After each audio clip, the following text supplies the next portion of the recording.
Hello friends, this is Odds. What were you expecting? And today we are going to go over every killer's history.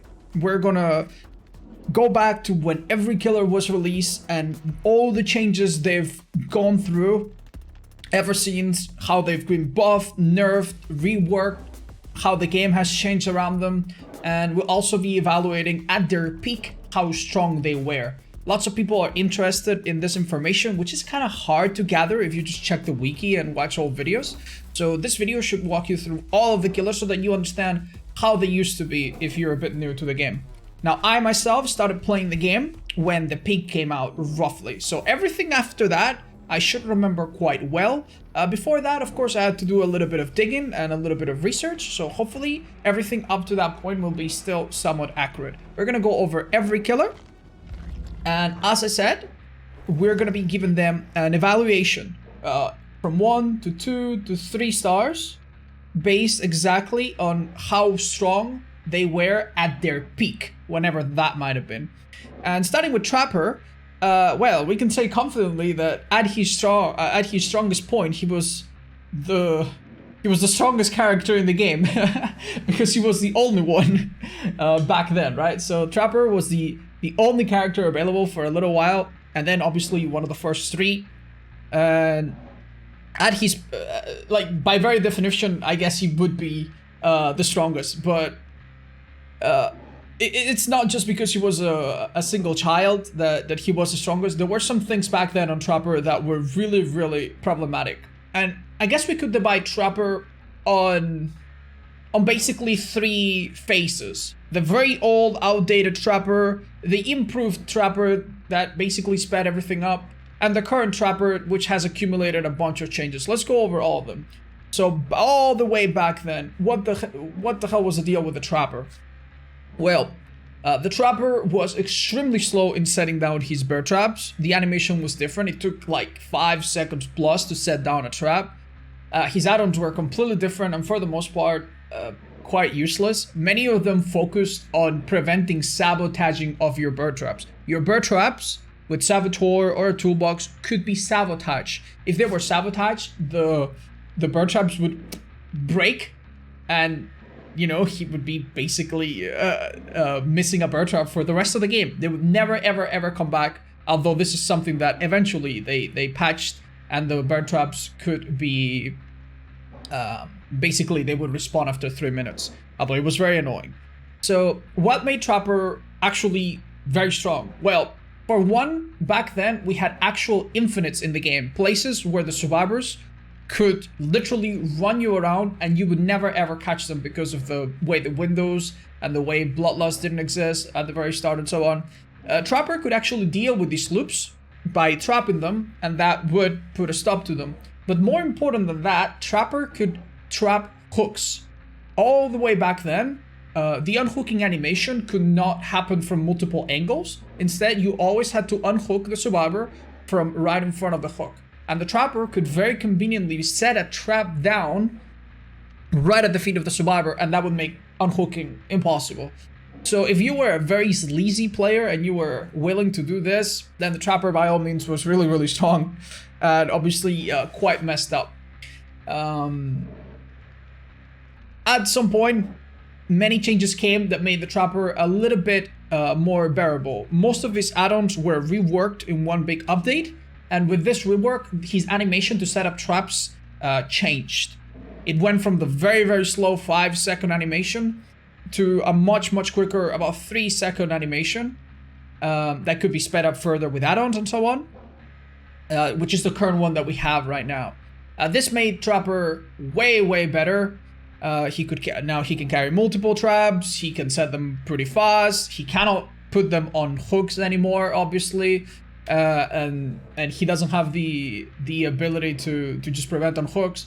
The infinites were slowly disappearing to the point where, you know, with Bloodlust you could basically catch any survivor at any given point. But you still had the ability to trap very strong loops. And funnily enough, I think this was when Trapper was actually at his strongest. Even though he is technically stronger now, there was one extremely game-breaking thing about Trapper that luckily the average trapper didn't know about.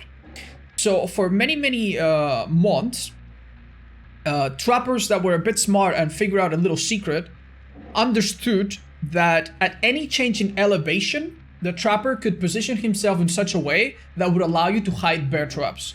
I have some screenshots that I took myself back then that I'm going to share with you so that you see what the result was like. As you can see in the top picture, the survivor that took the screenshot, one of my friends, has the prompt to disarm a trap. That is a trap hidden at the base of the staircase leading down to the basement. Notice that the staircase, by the way, was very narrow back then. Basement staircases are now very wide to avoid this kind of stuff. But yeah, you could basically, at any point in the map where there was a slight difference in elevation, you could hide a trap perfectly, flawlessly. That would be completely invisible. It would still work. If survivors were careful and checked, they could still find it. But the average survivor does not do that thing. So even though I did not do it on stream, I did not abuse it very much, I could basically win every single game if I wanted to by just putting a survivor in the basement and using one of these traps, or even just putting a few of these traps in places like the Combine Harvester that you can see down below. This was extremely broken. I reported it to the devs, other people did as well. Eventually it was patched out. And that obviously, you know, was a huge nerf to the trapper, but probably a good one. That being said, trapper back then still had a lot of weaknesses. His traps could be disarmed, they could be sabotaged. They also introduced a buffering technique, which basically allows a survivor to hold the trap while disarming, and then another survivor can go through it. That's called trap buffering. They introduced that at some point. And then a series of small changes since then have made the trapper what we have today, which is a slightly better version. The most important one, or the first one in this series of changes, at least, resetting traps on the ground. This was huge, fairly recent as well. The trapper before, if you had a trap on the ground, that was it. If you had your hands full, you couldn't do anything about it. You had to go set a trap elsewhere, come back, pick it up, put it down. Right now with M2, you can reset a trap on the ground that's been activated or stepped on by the survivors. And that's really useful. However, survivors would step on a trap and then the trap would immediately dislocate itself to the place where the survivor stepped from. So resetting traps when they moved was very useless. If a survivor steps on a trap on a pallet and then you reset it, the trap moved slightly and then it didn't cover the pallet anymore. So that was really bad. Luckily, the developers made an extra fix at some point down the line where the traps would automatically go back to the exact spot where you set them. And that was amazing. Now that made resetting traps a lot stronger. Ever since that update, we also got another update that is not really a buff or a nerf, but that helps a little bit with his consistency. Instead of having a 25% chance of escaping, which was the case basically every single time, so 1 in 4 of escaping, you now have a 1 in 6 of escaping, but there is a limit to how many escapes you can try. It starts as 1 in 6, then 1 in 5, then 1 in 4, then 1 in 3, then 1 in 2, then 1 in 1. On your 6th attempt, without add-ons, you will always escape. So that's really nice, because as a trapper, they can still escape pretty early if you're unlucky, but it's a little bit more consistent. They're less likely to escape on their first or second attempt, and about as likely to escape on all the other ones, right? Before, you really never knew. Either they could escape on their first attempt extremely quickly, which was very frustrating, or they could be on the trap for 5 minutes if they're extremely unlucky and they fail, you know, dozens and dozens of attempts, which is rare, but up to that point, entirely possible. So with that, the trapper really has been never the strongest killer in the game, as long as other killers were present. If we were to be completely fair, I would say that overall he's been probably weak. But back when this bug existed, and back when he was the only killer, you could consider him one of the strongest characters in the game, by all means. And with that, I believe that's pretty much all there is to say about the trapper. He still has plenty of weaknesses, and maybe in some video we'll cover some of them, and some of the things that you can do to this bad boy. Next up is Wraith. And the Wraith, as far as I understand it, has never been the strongest killer in the game or come close to it. He was once one of 3 killers with Trapper and Hillbilly, but no matter which update, I'm pretty sure he's always been on the lowest end of the spectrum of strength across killers. We could divide the Wraith's history in mostly 3 arcs.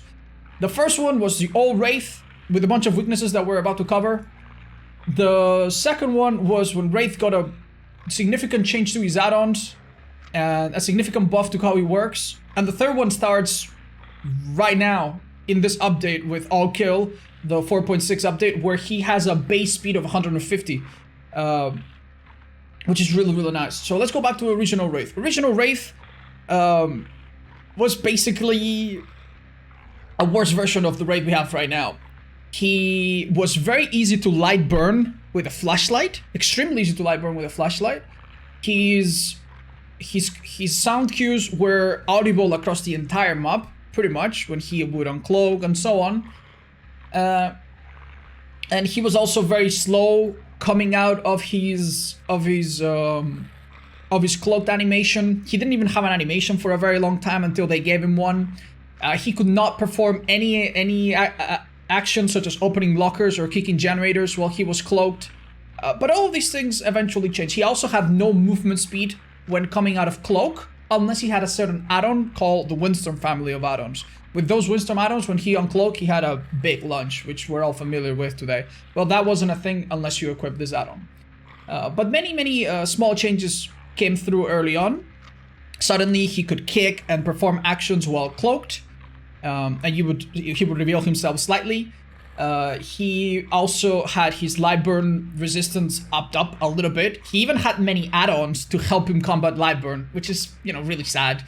That you have to, require add-ons to protect yourself against flashlights. These would eventually disappear. And he was just a little bit more palatable. But at some point down the line, he got a very, very big rework. I think this came around the same time with Trapper's big rework, where his add-ons completely changed.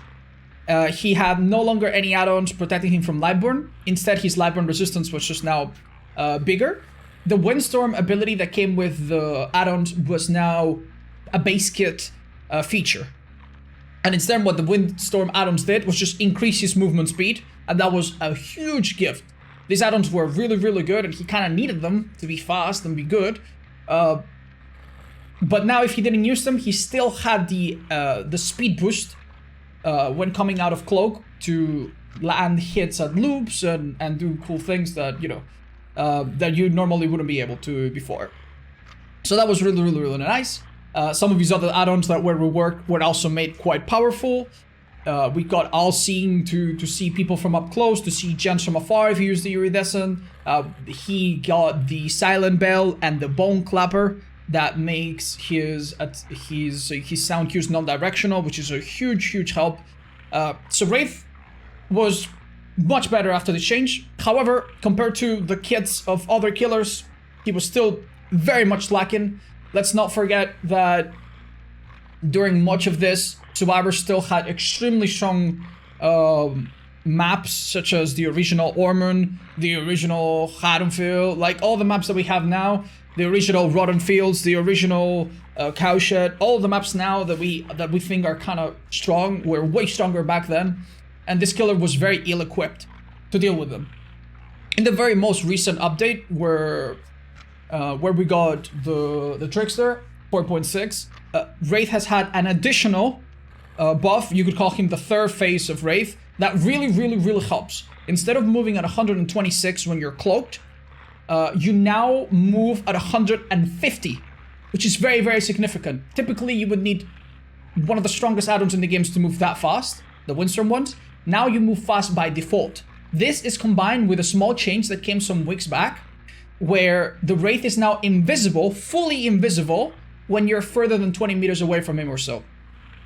And what this means is that at the start of the game, if you move across the map and you maneuver yourself well throughout the match, survivors from afar cannot immediately spot you and then prepare. You're an actual stealth killer that has the ability to get close before you are detected while you're invisible, which is not really invisible, you're just, you know, a little bit harder to spot. But if you are 20 meters or further apart, you will now be completely invisible, which is really, really good and really complements the new speed. With the new speed, you don't need Windstorm add-ons in your kit anymore. Instead, you can combine some of the other add-ons together to get some really nice and nasty effects.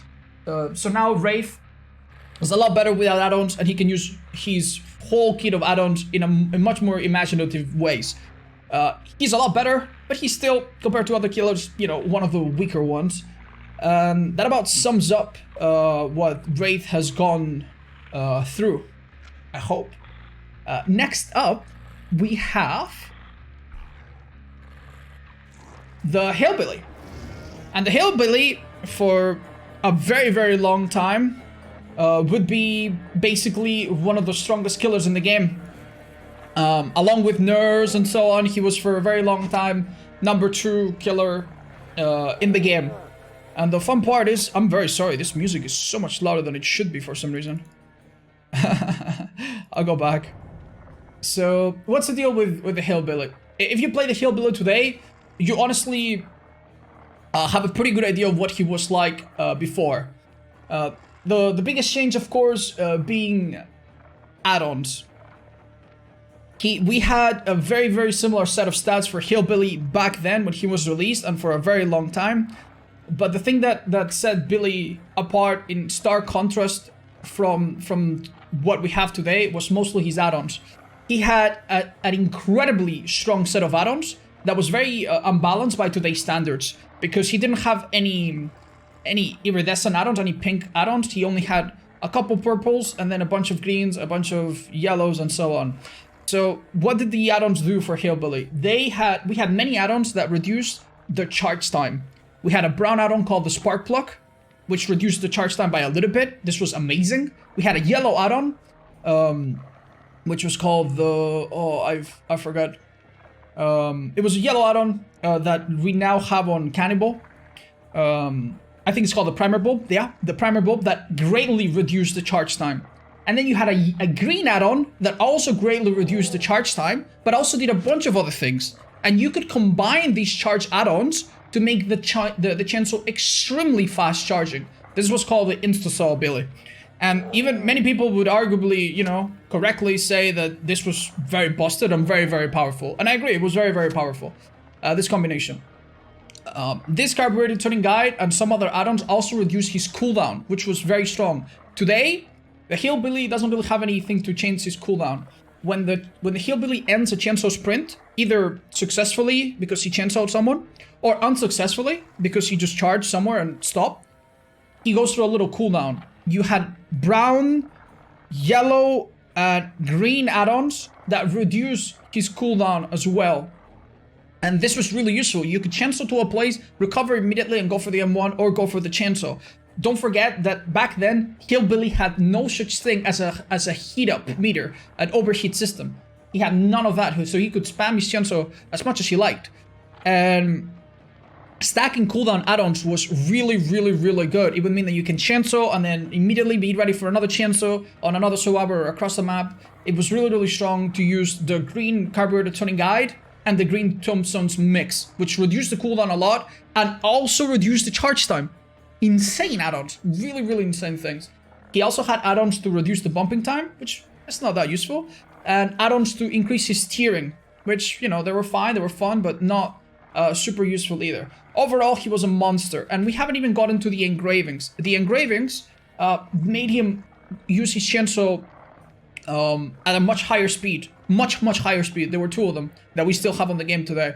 And the thing is, they made the chainsaw charge slower. But you could totally make up for it by using one of the other strong charging add-ons. So we had what was called the Crack Billy. A Crack Billy would have increased movement speed with the engravings that you could make up for with minus charge and ideally with minus cooldown as well. So you would charge your chainsaw either at the same speed or even faster, have very little cooldown, and have extremely high speed. And with this, Hillbilly could curve around many structures, was a force to be reckoned with in many ways. A really good Hillbilly made this extremely powerful and something that you constantly had to play around. Now, that was all Billy. Compared to the killers that went around, he was among the best. And arguably, you know, in many situations, basically the best. But new killers kept coming out, making him a little bit more in competition with them. And mostly, we had the Hillbilly rework some months back. And this rework basically changed everything. It introduced a heating system to the Hillbilly. And this heating system, you know, there were some iterations of it on the PTB. It came out of the PTB as being very mild, then it was nerfed again a bit. But as it is now, the heating system is basically a system put in place that prevents you from using your chainsaw too often, too much, for too long, and getting really full value of continued use. So if you are to use your chainsaw to down someone and then want to go across the entire map and then you want to break a pallet with it and then you want to chase someone else with it, your chainsaw will overheat. There are add-ons that will massively help in this. Funnily enough, the brown add-ons that help with chainsaw, the brown and yellow are better than the purple one. But it is a nerf. It is a nerf. No doubt about it. If this was the only nerf, we wouldn't have much of an issue. But what happened to the rest of really strong add-ons? They were all basically gutted. The cooldown add-ons have all disappeared. All of them have disappeared completely. The charge time add-ons have also basically completely disappeared. The only charge add-on that remains is the carburetor tuning guide, which was repurposed into the tune carburetor. This basically makes you a 4.4 killer and gives you the same effect as a yellow add-on did before. It's not good. It's not good. The shorter chainsaw time is great, but it really does nothing for you if you're a 4.4 killer and you cannot be there fast enough to zone survivors. The trade-off is abysmally bad. And the only other charge time add-on is the Mother's Helpers, which has the effect, it's a green add-on that has the effect of the old brown add-on, but only for 30 seconds after you get stunned by a pallet. It's really not incredible. It's really not amazing. A lot of other gimmicky add-ons were added that give him undetectable and stuff, and they're not very powerful, to say the least. And some other add-ons are just straight up garbage. The engravings, which used to be pretty powerful with other add-ons, are still in the game and they still work the same as before, but without add-ons, without real add-ons to make up for the slightly charge time increase, the engravings are not as powerful as before, and they're a lot harder to use. Not to mention that every time you use an engraving, your chainsaw takes longer. It takes longer to charge up, which means more heat, which means that if you try to be very aggressive with these add-ons, you might overheat by mere use. The more interesting add-on that they added since is the low pro change. The low pro change basically allow you to break a pallet and keep sprinting, and you do 1 health set of damage if you hit a survivor after that. And that actually spices up his chase a little bit, and this add-on is one of his more powerful ones. Thank you so much, Mikey Myers, for the offline sub. But yeah, it really doesn't make up for the fact that he doesn't have double. His charge add-ons have been gutted. His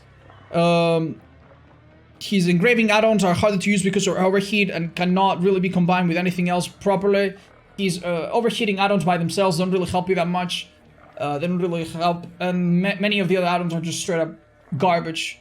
And that, considering that the maps are changing, that we have now other very strong killers, I would say Hillbilly is a painfully mediocre killer right now. That would probably get a 2 stars if I were to evaluate him in his current strength. Unfortunately, that's the way it is. Hopefully, some love will be given back to Hillbilly and he'll be a little bit more fun and strong to play in the future. Next up is the Nurse. And the Nurse has gone through quite the few iterations. She really has. I guess that we could divide her in 2 arcs. The old Nurse and the new Nurse, both of which also have, you know, slight changes in them. So Nurse on release was insane. She was nutty. She was completely broken. Let's go over some of the things that she could do. If you know how Nurse works right now, you'll know that she's a killer that, you know, holds her power, teleports, and hits survivors. This is already pretty game-breaking by itself. Pretty damn game-breaking. Windows, pallets, walls.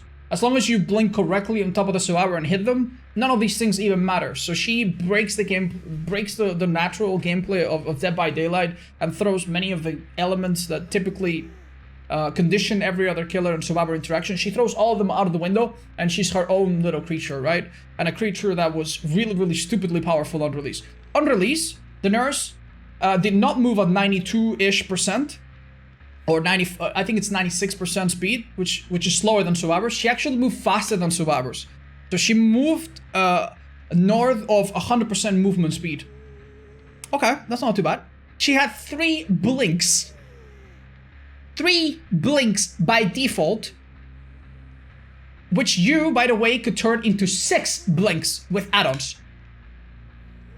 And mind you, there was no recharge for each of the blinks. Other than the fatigue, you could go blink, blink, blink, blink, blink, and it would be 1 fatigue and you have them all back immediately. So you would think, wow, going for 6 blinks, that must have been the strongest Nurse ever, right? Like that must have, no, that wasn't even the best part about Nurse. Sometime after all of this, we'll get to that. Sometime after all of this, the developers saw the light and they reduced her base blinks to 2. They removed the speed a little bit.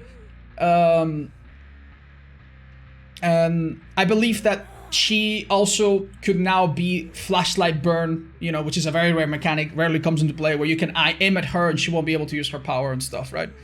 But yeah, suffice to say, she was busted. They also made some quality of life changes to her along the road that made her have an easier time going up and down floors, and she could also short blink. So before, if you charged a blink for a very long time, charge, and then you clink your fist, and if you let go of it, you would go very far. But now, if you aim at the ground, you can actually cancel that distance and just, you know, do a short blink that takes a little while, but that doesn't make you go across the map, right? So that was all really nice. So what was the problem then? If it's only 2 blinks, why was Nurse so strong? Well, number 1, it was 2 blinks default, but you still could totally get 4 or 3 blinks and be very, very, very powerful and basically unable to lose survivors ever. A survivor runs away from you, blink, blink, blink, catch up, fatigue, you now have 3 blinks again. Go there, he dead hard, doesn't matter. Blink again, oh, you missed, doesn't matter. Another blink, bam, they're down. Extremely, extremely oppressive to say the least, right? But the thing is, the extra blinks were not even her best add-ons. Her best add-ons would be her increase of distance, her max teleporting range add-ons.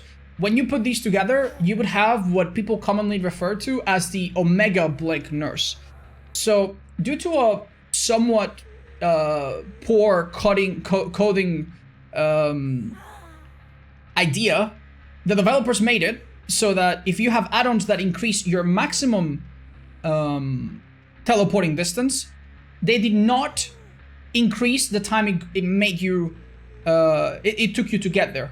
So if the Nurse could go much, much further with these add-ons, she would do it in the same time as she would her normal distance. So basically, if you could teleport further at the same time, this also meant that you could teleport closer in a much shorter time than before. So basically, those add-ons not only made her teleport much further, they also just straight up increase her teleporting speed. So this meant that an Omega Blink Nurse who was at a moderate distance away from you could go and appear next to you in literally no time whatsoever, leaving extremely little room for you to maneuver or dodge or let alone get away from her. And don't forget again that that after missing, she would go through a brief fatigue and then immediately have all of her blinks back, whichever many she decided to have based on add-ons. So yeah, needless to say, she was completely busted. And a proper nurse would spank you, and even a bad nurse still had a really good chance to beat you, just based on how easy she was to dominate with, if you knew what you were doing. Now, after a little while comes along the big change to nurse, which was totally warranted and necessary, that resulted in the current nurse. And the current nurse has had all of her add-ons basically reworked. You now only get one additional blink, up to 3 blinks, if you use an iridescent add-on, but that iridescent add-on removes your ability to go through walls, so it's mostly not worth running. So basically, Nurse is stuck with 2 blinks. She also has to recharge each blink with a little time bar that gets filling up. So if you use 1 blink, you will recover the other and you'll have it available, and you can now 2 blink. But if you use 2 blinks, you will now need to recover 1 and then the other before you can use them both again. So basically now you get punished for using additional blinks by having to go through an extra recovery, and you get rewarded if you make do with fewer blinks, which is a really good thing. The distance add-ons that make her go further now also take the corresponding extra time to get there. So if you want to go extra distance, you need to keep charging your power for extra long time. So that means that even though her add-ons for increased distance are very powerful, perhaps some of our best, they don't really give you extra speed. There's no such add-on anymore. So that's also really good, because the old Nurse used to have all kinds of add-ons that mess with your movement speed.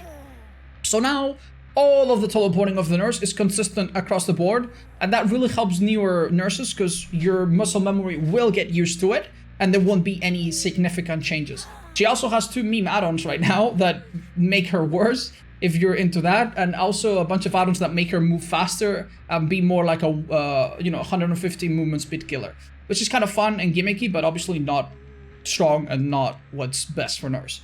So overall, now Nurse is still among the best in the game, but she has a hard limit on what she can do, and survivors have a lot more room. They can actually run away, and if your blinks are not on point, you will take very long to catch up. That's where you'll need to use recovery. If you use double recovery add-ons, you will almost be playing as an add-on-less Nurse before, basically.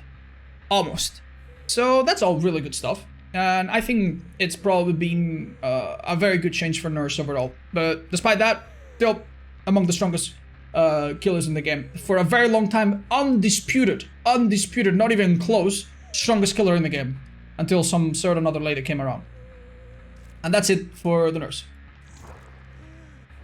Next up, we've got Huntress. And the Huntress has actually changed remarkably very little. It's been mostly perks, maps, mechanics, and other things around her that have changed. Right now, she's a very top tier killer. She's very strong. But at her peak, she was even stronger. So, the Huntress, as far as I understand it, as I told you, herself has changed very little. Some time ago, we had a change that made her lullaby go from directional. You would be able to tell when you hear the lullaby where she's coming from, to non-directional. Right now, you hear the lullaby, but that doesn't really tell you where she's from until you start hearing her heartbeat.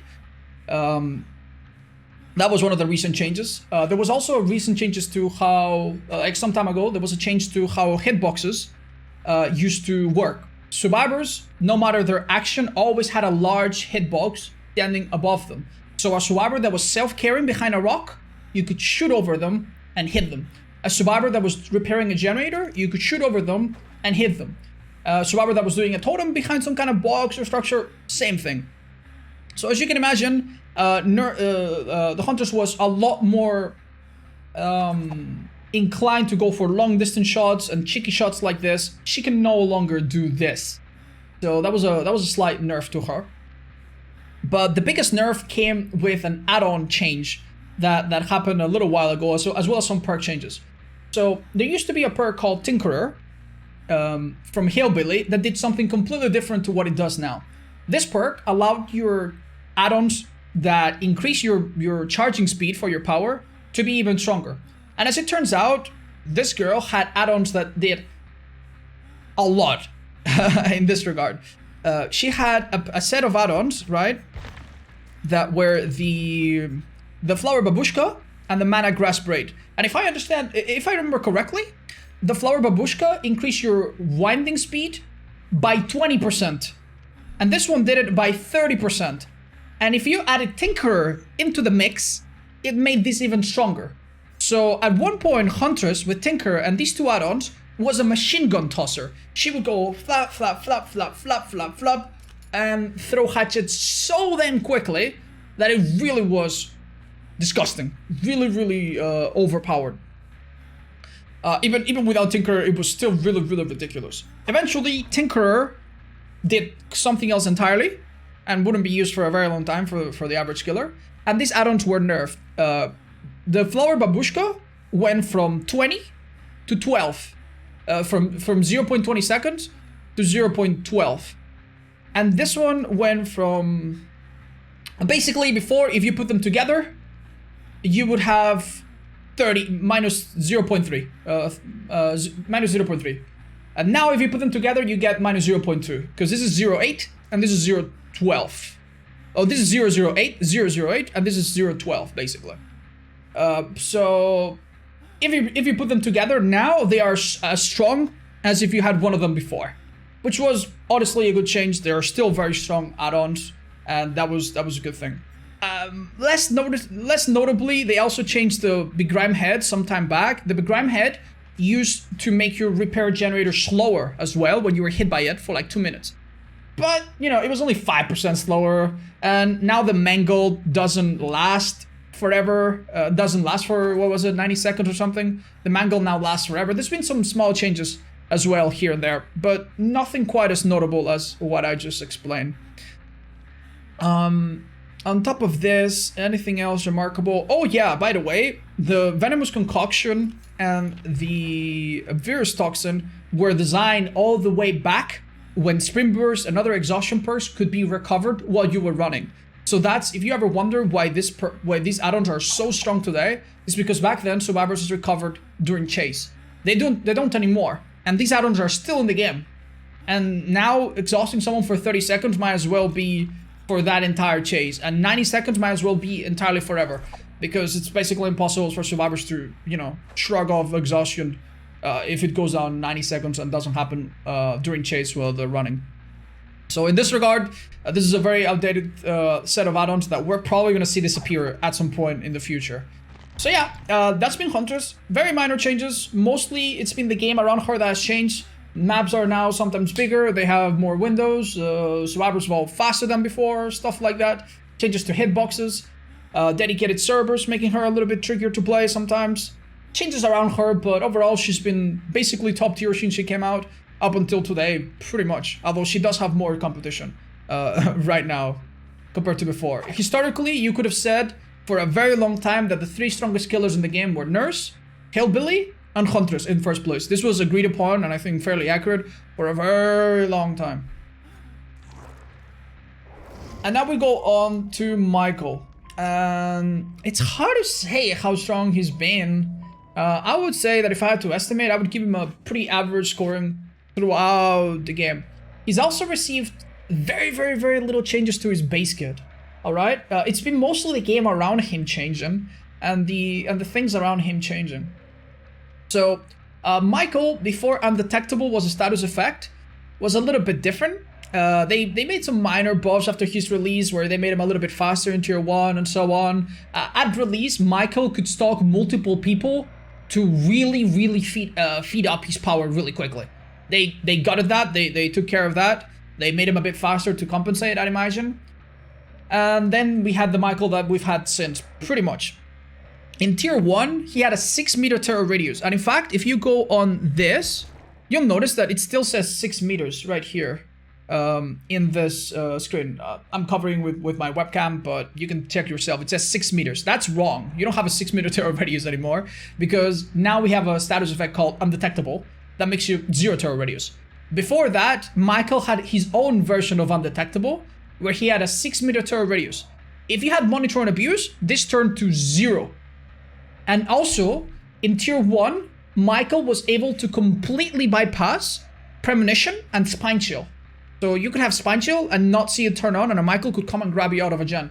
That was normalized. There's no killer in the game that can do that anymore. And Myers in tier 1 is now undetectable, but doesn't bypass Premonition and Spine Seal anymore.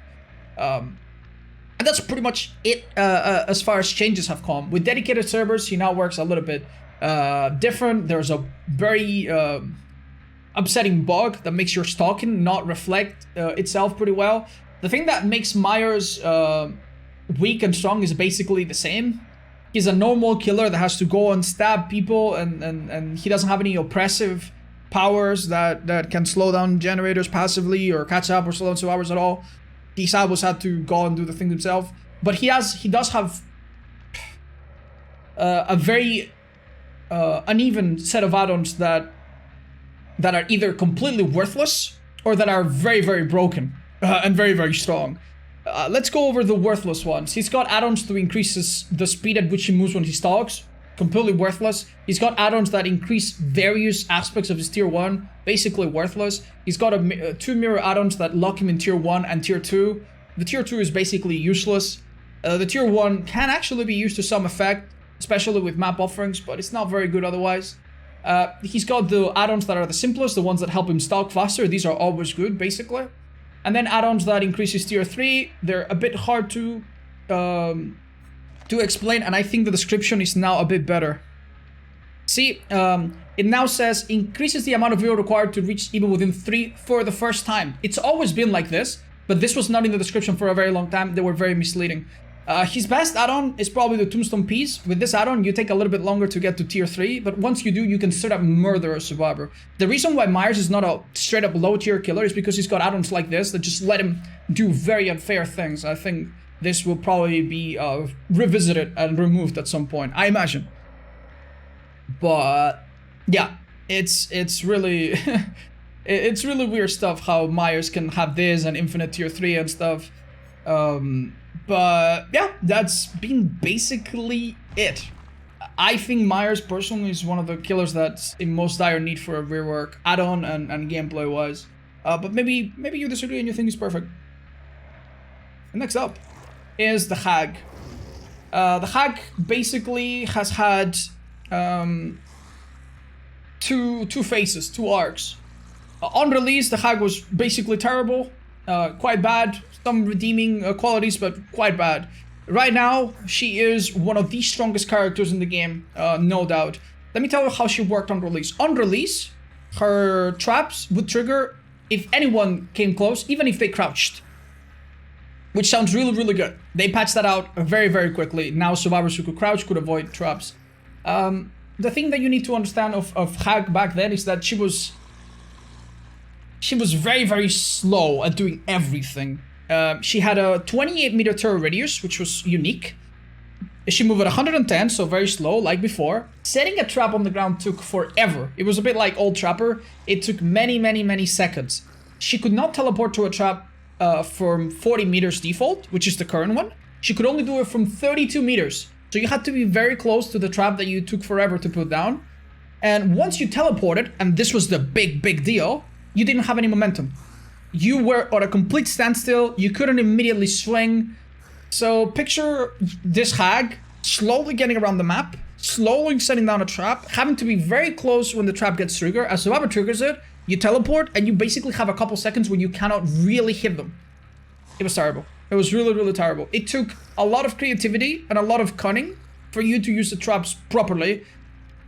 And don't forget, the survivors can always disarm traps with flashlights and so on. It was really, really bad. Her add-ons also had all kinds of negatives to them. Like some of the other old add-ons, they increase one ability and reduce the other, or made you take longer setting up traps, if I remember correctly. It was pretty bad, and the developers definitely needed to give her a little buff. So what did they do? They gave her a massive buff, a massive buff that completely changed how you can play her and seriously turned her into a monster, one of the strongest killers in the game right now, if you ask me. So what was the buff? It was actually pretty simple. They made the setting speed of the traps much faster, when it's now only a couple seconds. They made her base teleporting distance to traps not 32, but 40 meters. And all of this, by the way, could be increased with add-ons. The hack has amazing add-ons. With brown add-ons, you can increase all of these things by quite a lot, and they only get better and better. Once you teleport it, eventually they fixed it so that you have your momentum. So you can teleport and do a full swing out of the teleport, which results in very, very easy hits if the survivors are not super careful, right? And this is incredibly, incredibly strong. The ability to set up... They also reduce her turret radius further to 24 meters, which helps to stay hidden and be more unpredictable. And on top of that, the add-ons that had penalties had all of the penalties removed, and many of them were buffed, and it's just crazy strong set of add-ons for Hag. Basically, she's one of the few killers, perhaps the only killer, where you have to go and harass her. If you allow her to set up with how her power works, and then she downs one survivor, she will have an impenetrable fortress that you will never be able to get through without probably going down and gifting her the entire game. So she's one of the few characters that has only gotten stronger and stronger, and actually has reached like the very peak of the killer roster, in my opinion. And with that out of the way, is there anything else that's remarkable about her that has changed? I think the fix to the lunging was the biggest thing, the big rework, and after that, I think she's barely been, she's received very little attention from the devs since, and I think that pretty much covers everything there is to know about Hag. Next up is Doctor, and Doctor on release was a very different character from now. All the basics were there, but he was to achieve a similar thing to what he can do now, he was a lot more complex and required a lot more steps. So basically, Doctor has had two big phases, post and pre-rework. Pre-rework on release, Doctor had two modes. In one of them, he was basically a completely normal M1 killer. He moved at 115, he lunged, he hit you, and he had no power whatsoever. He did nothing. He was a trapper without traps, right? And then when he switched to treatment, he had different abilities. When he switched to treatment, which was like a little mode that you had to switch to manually, he would turn into a 110 killer that could shock survivors the same way he does now, shock them. They introduced the thing where, at some point later, where shocking the survivor would prevent them from performing actions. That was not a thing on release, and would build up their madness, obviously.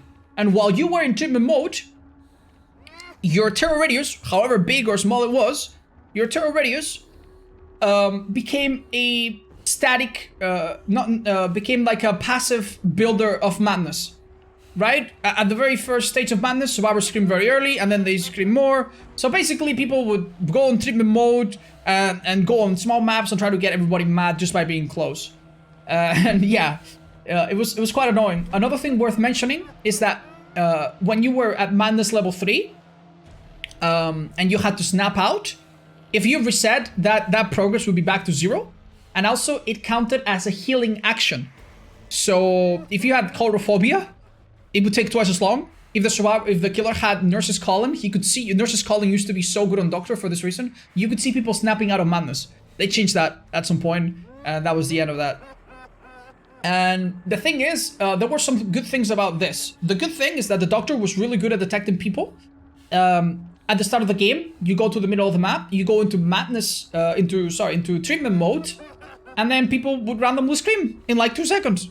Because the first madness came by so quickly. And then you would go on a chase, and basically you were an M1 killer with a very lackluster power. Like, if a survivor was on a pallet, you would need to switch, shock, they scream, and then switch back before you could hit. This made using the Doctor extremely difficult. You had to be very precise, and in some places you truly, like, the whole transition from one mode to another and then back and forth was really not worth it. Didn't really work out. If you watch some Doctor gameplay back then, you'll see how clunky it was. And the fact that passive madness was a thing was really, really crazy. And along comes the Doctor rework that simplified him a bunch. There was kind of 2 steps to this. They made it so that the Doctor now doesn't have 2 modes, but instead just 1.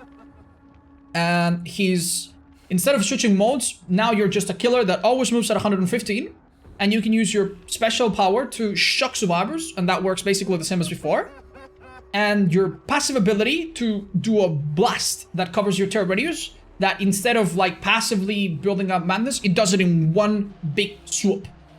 And when they reworked the Doctor, I mean, this was a very welcome change, but the system was a bit complicated. And sometime after that, like a week or two, like some hotfixes after that, they actually made it into a more simplified version, which was honestly probably a really good change, because now it's a lot more straightforward. Instead of having a bunch of madness points that were hard to calculate, it's now super straightforward. If you shock a survivor, that is half a madness point. And when you give them one full madness point, they go up in madness. So 2 shocks and they go up in madness. And 1 blast counts as one point. So you can either shock a survivor twice, and that's 1 madness, or blast them with your terror radius once, which goes on cooldown. And that was 1 point. So that makes it a lot easier for the Doctor to know more or less what to do and how close people are to madness, which was awesome. They also made it so that his add-ons do not have their main effect stack. So let me show you how his add-ons work, right? Let's say that I'm running calm add-ons. 2 calm add-ons. Let's find them. There. So the main effect of this add-on is to increase your terror radius, right? And then decrease it. This can be stacked, but the side effect, which is to hear an illusionary terror radius, does not stack. Let me give you an easier example. So for example, the Order add-ons. So for the Order add-ons, you will decrease the cooldown of your static blast, which you can stack, but the fact that survivors see pallets that are illusionary, that doesn't stack. That's just an effect that you get, and having both doesn't help you make it stronger. That's really, really good. That's one of the changes they did after the rework, so that you are encouraged to run different amount of different kinds of add-ons rather than just stack them to get stronger effects. They also made the add-ons that increase your distance with your chalk, the increase the reach, not have a negative. These add-ons used to have a negative, where basically if you wanted to shock further, which was sometimes nice, you also had to shock. It also took longer to charge it up. So that was a really nice buff to these add-ons. They also introduced the Iridescent Queen, which didn't exist before, which basically gives survivors a debuff that will shock other survivors if they're close, making it harder to play together and be altruistic. And overall, I would say that Doctor's now stronger than he's ever been, and he's a pretty, like him or hate him, he's a pretty balanced, middle-of-the-road killer that has only been improved and improved, and I think the changes are generally pretty good. In terms of add-ons, in terms of base kit, they simplified a character that was very complex and hard to use into something that's a little bit more straightforward and accessible. And that's pretty much it for Doctor, I would say. Next up is Cannibal. And Cannibal was also completely unchanged for a very long time. You could tell that he is a killer that they had to rush on release. And when he released, his add-ons were completely identical to Billy for the most part. He had basically a carbon copy of Billy's add-ons, but him being his own killer with a different playstyle, most of these add-ons didn't really work out so well for you. So what was the deal with the Cannibal? The Cannibal had a chainsaw that was a little bit faster to charge, but he slowed himself a lot more than the Hillbilly did. He went into the 80% movement speed range. I think it was 86 something. It was something like that. Unlike Billy, who while he charges, it took longer for Billy, but you know, he was a bit faster while moving and doing so. So he had a chainsaw that he had to charge while moving very, very slow. And then the chainsaw, unlike Billy, it immediately went into, instead of immediately going into effect, he had to release it. So you had to charge it, and you could keep it charged and then release it, as opposed to just getting 100% and then it goes, right? So you had to fully charge it, then release it, and then the Cannibal would go 1, 2, 3, 4, 5, 6, 7 swings, and that was it. it was quite bad. It was a downgrade from Hillbilly in basically every aspect. For one, you could not use the chainsaw for mobility. Unlike Billy, you cannot use your chainsaw to go across the map.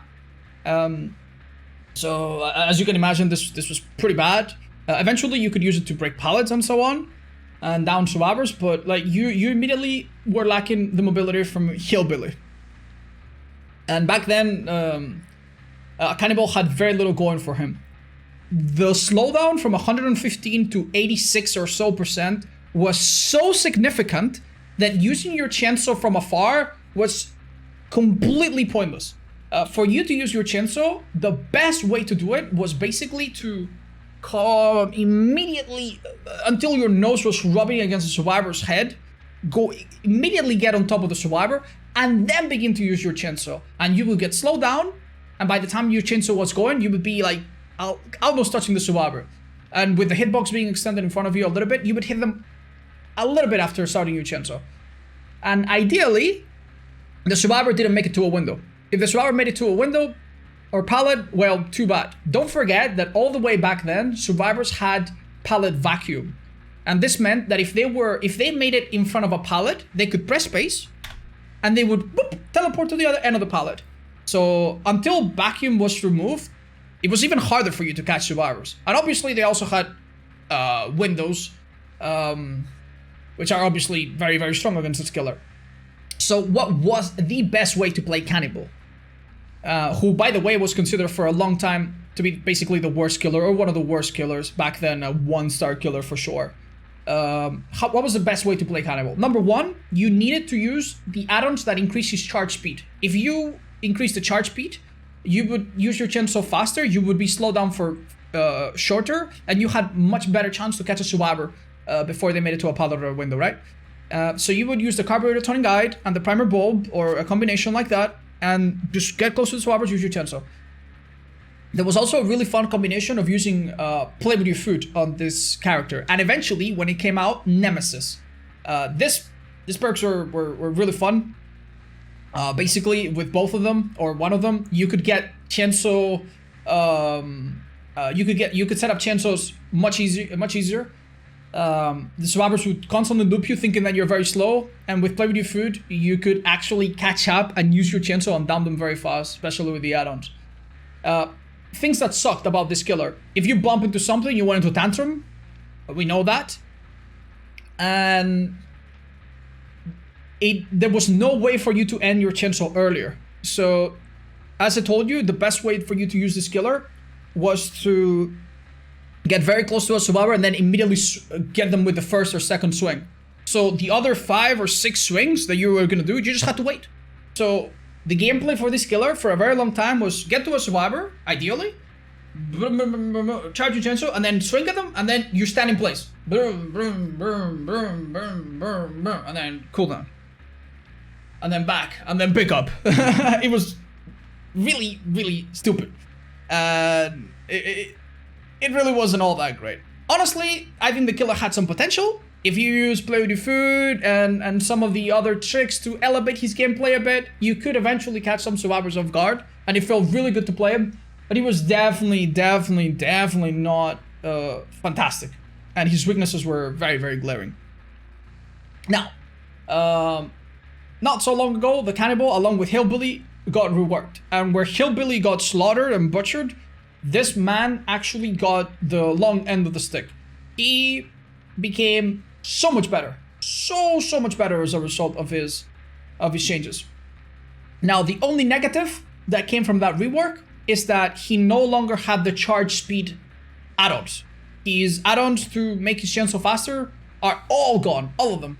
However, he doesn't need them anymore because his speed is much higher than before. When he charges his chainsaw, he no longer slows down all the way down to that horrible speed.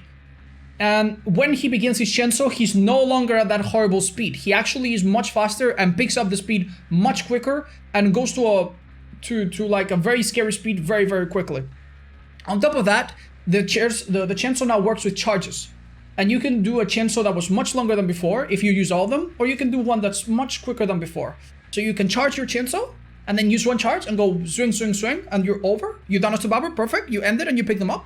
Or if you want to, you can consume the chainsaw charges at specific times to keep going, keep going, keep going, keep going, keep going, keep going, and eventually hit a survivor or break a pallet or do whatever.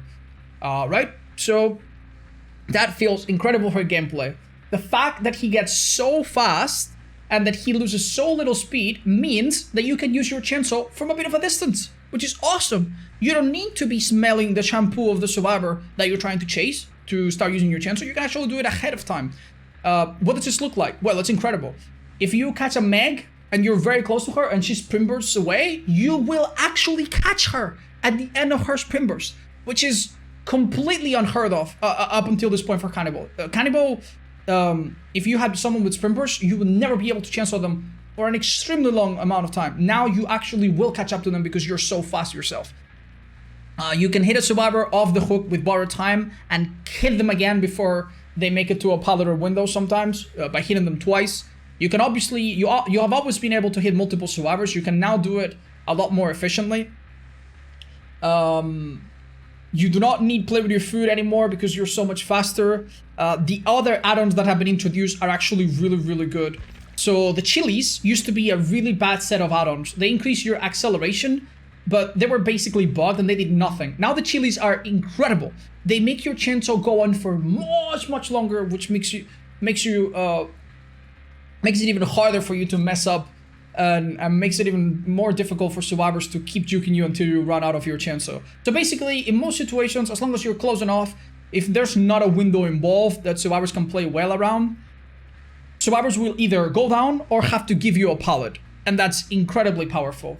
I would say that in his current state, he's not one of the strongest killers in the game, but he's a very, very strong killer, very, very easy to use for beginners, very hard for beginner survivors to play against, and he's perfectly, you know, for the most part, perfectly balanced.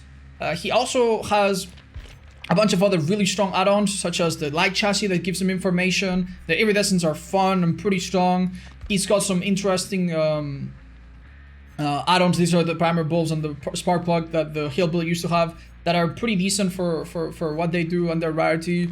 Really good stuff all around, really. And I believe that's pretty much it for the Cannibal story. And then we have Freddy. Freddy started as a pretty unique character that had very different strengths as the other cast. A little bit after release, the developers thought that these strengths were a bit too much. They nerfed him. And then for the longest time, he was widely considered to be the worst killer in the entire game for a very long time. Then he was magically reworked and was easily, maybe not the absolute strongest, but one of the strongest killers and definitely a competitor for, you know, top killer in the game for a number of reasons. So at his peak, Freddy has been extremely strong, but he's also been apparently extremely weak. Let's go over what happened. So on release, Freddy, he was a very unique killer, all right? He could not hit survivors directly. If you walk to a survivor and try to hit them, you would literally just whiff. You couldn't hit them. What you had to do was use your power. Your power was basically lifting up your hand and pulling survivors into the dream world. Once they were in the dream world, you could interact with them and hit them and down them and so on. And a bunch of other good things happen while you were in the dream world. Before, survivors basically couldn't see you. You were invisible until they put you into the dream. So they would hear, nah, nah. They would hear the lullaby. You would pull them in, and then you would begin to do your play. Once they were pulled into the dream world, their action speed, by default, not even with add-ons, which increased it, by default, your action speed was halved. Halved completely. So doing gens would take twice as long. Healing would take twice as long. Opening exegates would take twice as long. Everything would take twice as long, which is pretty crazy, right? And if you were far away from the killer and you were outside of his terror radius, your aura was revealed to him at all times. At all times. So what did this mean? Basically, if you were a killer that knew how to use his power, Freddy was actually pretty decent and pretty strong. You would go, you would put multiple survivors in the dream world. They would all be slowed down, so they would be looking for ways to wake up. The ways to wake up back then were to miss skill checks. So do a gen until you miss a skill check, or self-care until you miss a skill check healing. So you would constantly back and forth juggle with multiple survivors, putting them to sleep. And then you would see them from afar. And you had a very tiny terror radius of 60 meters when they were asleep.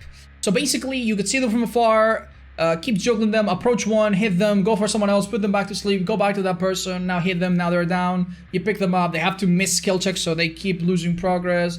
There were some add-ons to help you do that from further and so on. And the developers thought, okay, this is a bit oppressive. We're gonna make it so that when he puts people to sleep, he gets slowed down a little bit. So the survivors can make more distance. The time for you to fall asleep was 7 seconds. And we're also, you know, gonna change it so that he doesn't see the autos right away. And then we had the bad Freddy that everyone remembered. He could not hit survivors immediately. Survivors would constantly wake up using self-care and missing skill checks. You were really bad at immediately dealing with survivors. Like if they were doing a gen in front of your face, they could finish it. If they weren't asleep. And you could still do all these strats that I told you about, you know, juggling with them, using add-ons that allow you to put them to sleep from further. Add-ons were a big part of old Freddy. But the average killer didn't really understand all of this, didn't really want to take the time to learn it. And for them, this killer was terrible. And for the average survivor, it was also very confusing, right? Because he was a very unique killer. You could have seen him from afar. If you were asleep, he could see where you were at all times, basically, which is confusing for new players because you have no indication that this was happening. So the developers weren't entirely happy with this. And even though this killer was relatively functional, I would argue most people at this point would tell you that if you watch old tier lists, Freddy was the worst killer in the game. I disagree. I don't think he was the worst. But he had some weaknesses, for sure.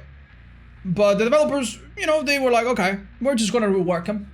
And rework him they did. And then we got the new Freddy. And the new Freddy was pretty much a monster. In the first PTB, setting snares was a bit junky. That didn't work really well. They made it so that the setting process is a little bit more forgiving. After very shortly after the rework, he was a very functional but extremely broken in terms of mechanics and balance killer. So they actually reverse how his terror radius and his lullaby work. Now, when you're awake, you hear the terror radius, which was the opposite. And when you fall asleep, then you hear the lullaby, which is non-directional, so you couldn't tell where he was coming from, right, afterwards? And also, you fall asleep passively. Before, Freddy would need to put you to sleep for you to fall asleep. Now you do it passively every minute or so on, and you can wake each other up, and you can use clogs, and you can still miss skill checks, blah, blah, blah. But you fall asleep passively, right? And also, if he hits you, before nothing would have happened. Now, if he hits you, that immediately puts you to sleep. Immediately, with all the negatives that happens. Now, survivors that were put asleep no longer had a debuff to any speed. That's how Freddy works. By being asleep, you don't really have a debuff to anything. Unless he's got some add-ons. And you also don't reveal your aura to the killer at all. So what's so good about new Freddy? Well, he could now teleport to generators on command. And his new power was basically two. He has the fake pallets, which can be activated with an add-on, which are kind of gimmicky. But the stronger power is the snares. The snares are basically super busted. You put a few snares, and if a survivor is asleep, they can't loop you. It's like a clown slowdown, but way quicker to set up. And at the release of this new Freddy, they were much stronger. You could set snares, and that would not reset your bloodlust. So you could chase a survivor, snares, and then you're faster and faster and faster, and they really couldn't do anything. They had to drop the pallet, and eventually you would catch up to them. And that would be the end of it. On top of that, if a survivor went through snares, they took a long time to disappear. So multiple survivors could go through the same snare and still be slowed down on the same loop for a long time. Now I think they disappear a little bit quicker, and your blood loss is reset, so that's a little bit nicer now. But on release this happened. And he also had extremely oppressive add-ons to go with his power. So at this time, he had... Let me tell you what these add-ons do now. Right now, the slowdown add-ons are the following. Hold up. The slowdown add-ons are the following: the swing chains, the jump rope, and the outdoor rope. These are basically the add-ons that slow you down. Right now, the outdoor rope is like 1-2%, something like that. This is like 3%. This is like, you know, a small percentage. I think it's 2 or 3% also per sleep survivors. Right now, the values are very minimal. And they're still strong because you can stack them with other perks and stuff. But back then, we had what's called the Forever Freddy. A Forever Freddy was an abomination, right? The jump rope and the outdoor rope together, I think, added to like 15% slowdown. 15% slowdown doesn't sound like a lot until you add in Thanatophobia, until you add in the old Ruin, which kind of passively slow down gens. And on top of that, the old Ruin could be used with Pop. Pop was 60 seconds at this point, so you had Pop, which made gens regress a ton. Ruin, which made gens not go too fast because the skill checks were different, some on the old one. And then you could put Thana, you could put Corrupt, I would put Surge, and basically with this kind of add-ons and this kind of perks, you could just win games at 5 gens, not even breaking a sweat. It was, to put it mildly, it was absolutely disgusting just how much the game could be slowed down. Eventually, the developers saw reason, and these add-ons across the board were gutted. And now they're still powerful because they slow down the game, and you know, not many add-ons do that, but they're just a fraction of what they used to be. At that point, Freddy also could completely, this still happens, completely ignore borrowed time. But he was even stronger than now. So right now, if a survivor is rescued in front of you, you can always prevent borrowed time from happening. This is how it worked. If the survivor that rescues is asleep, they are oblivious. If they are oblivious, they are not within your terror radius. If they are not within your terror radius, they do not have borrowed time.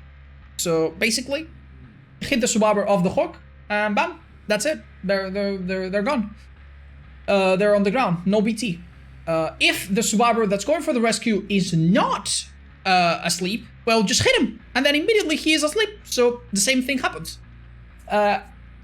But what if a survivor is awake and he gets a rescue, and you're not there to stop it? Well, then borrowed time will happen. That's how Freddy works now. But a while ago, borrowed time worked differently. Borrowed time, right now, if you get hit, you go into the endurance status effect, right? And you need to mend. You have a mending timer because you're, what is it called? You're in deep wound status. So if you keep running, if the Freddy hits you and you have borrowed time, okay, now you're bleeding out. But if you keep running, that bleed out timer doesn't go anywhere. But that's not how it used to be. It used to be that bleed out timer would go away if you were outside of the terror radius of the killer. And as we've said, if Freddy hits you, that puts you asleep. And if you're asleep, you're oblivious. If you're oblivious, no terror radius. So if you were rescued with borrowed time, which was hard enough, and the Freddy hits you, you would immediately begin to bleed out. And in 20 seconds tops, you would be on the ground. And that was really, really, really stupid. If a Freddy had saved the best for last, he could hit the survivor rescue, hit him, he gets the rescue, hit him again, then go for the person, then hit them, and that person bleeds out. You know, even if somehow they had borrowed time, which would be impossible. It was really, really stupid, really, really broken, and thankfully, the bleeding out part has been fixed, but still Freddy to this day counters borrowed time.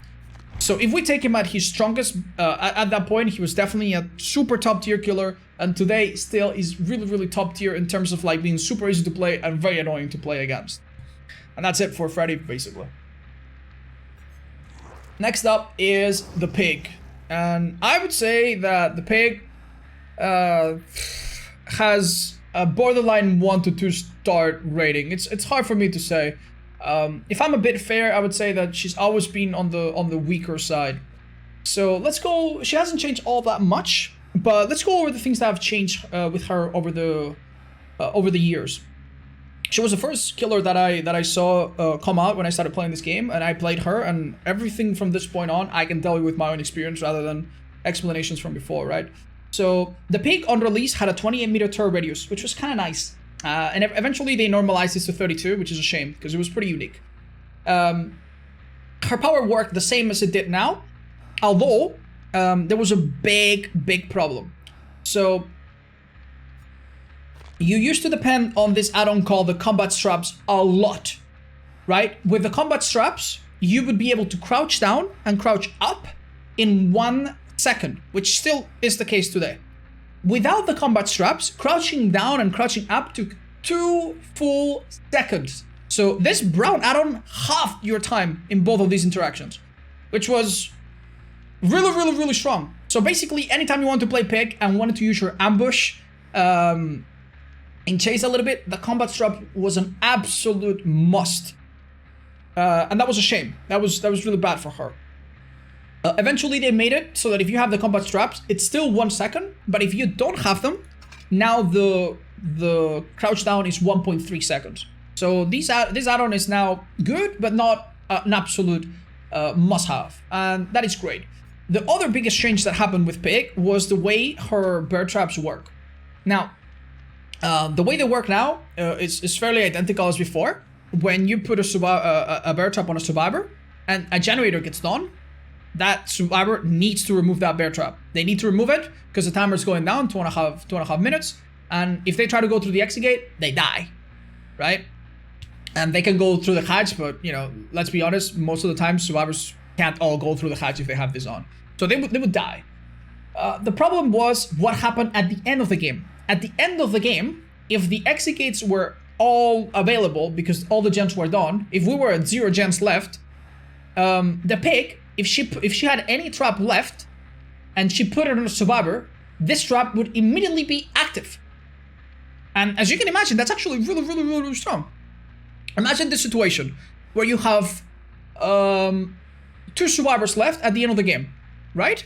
And one of them is on the hook and he has a bear trap, and the other one is hiding and he doesn't have a bear trap.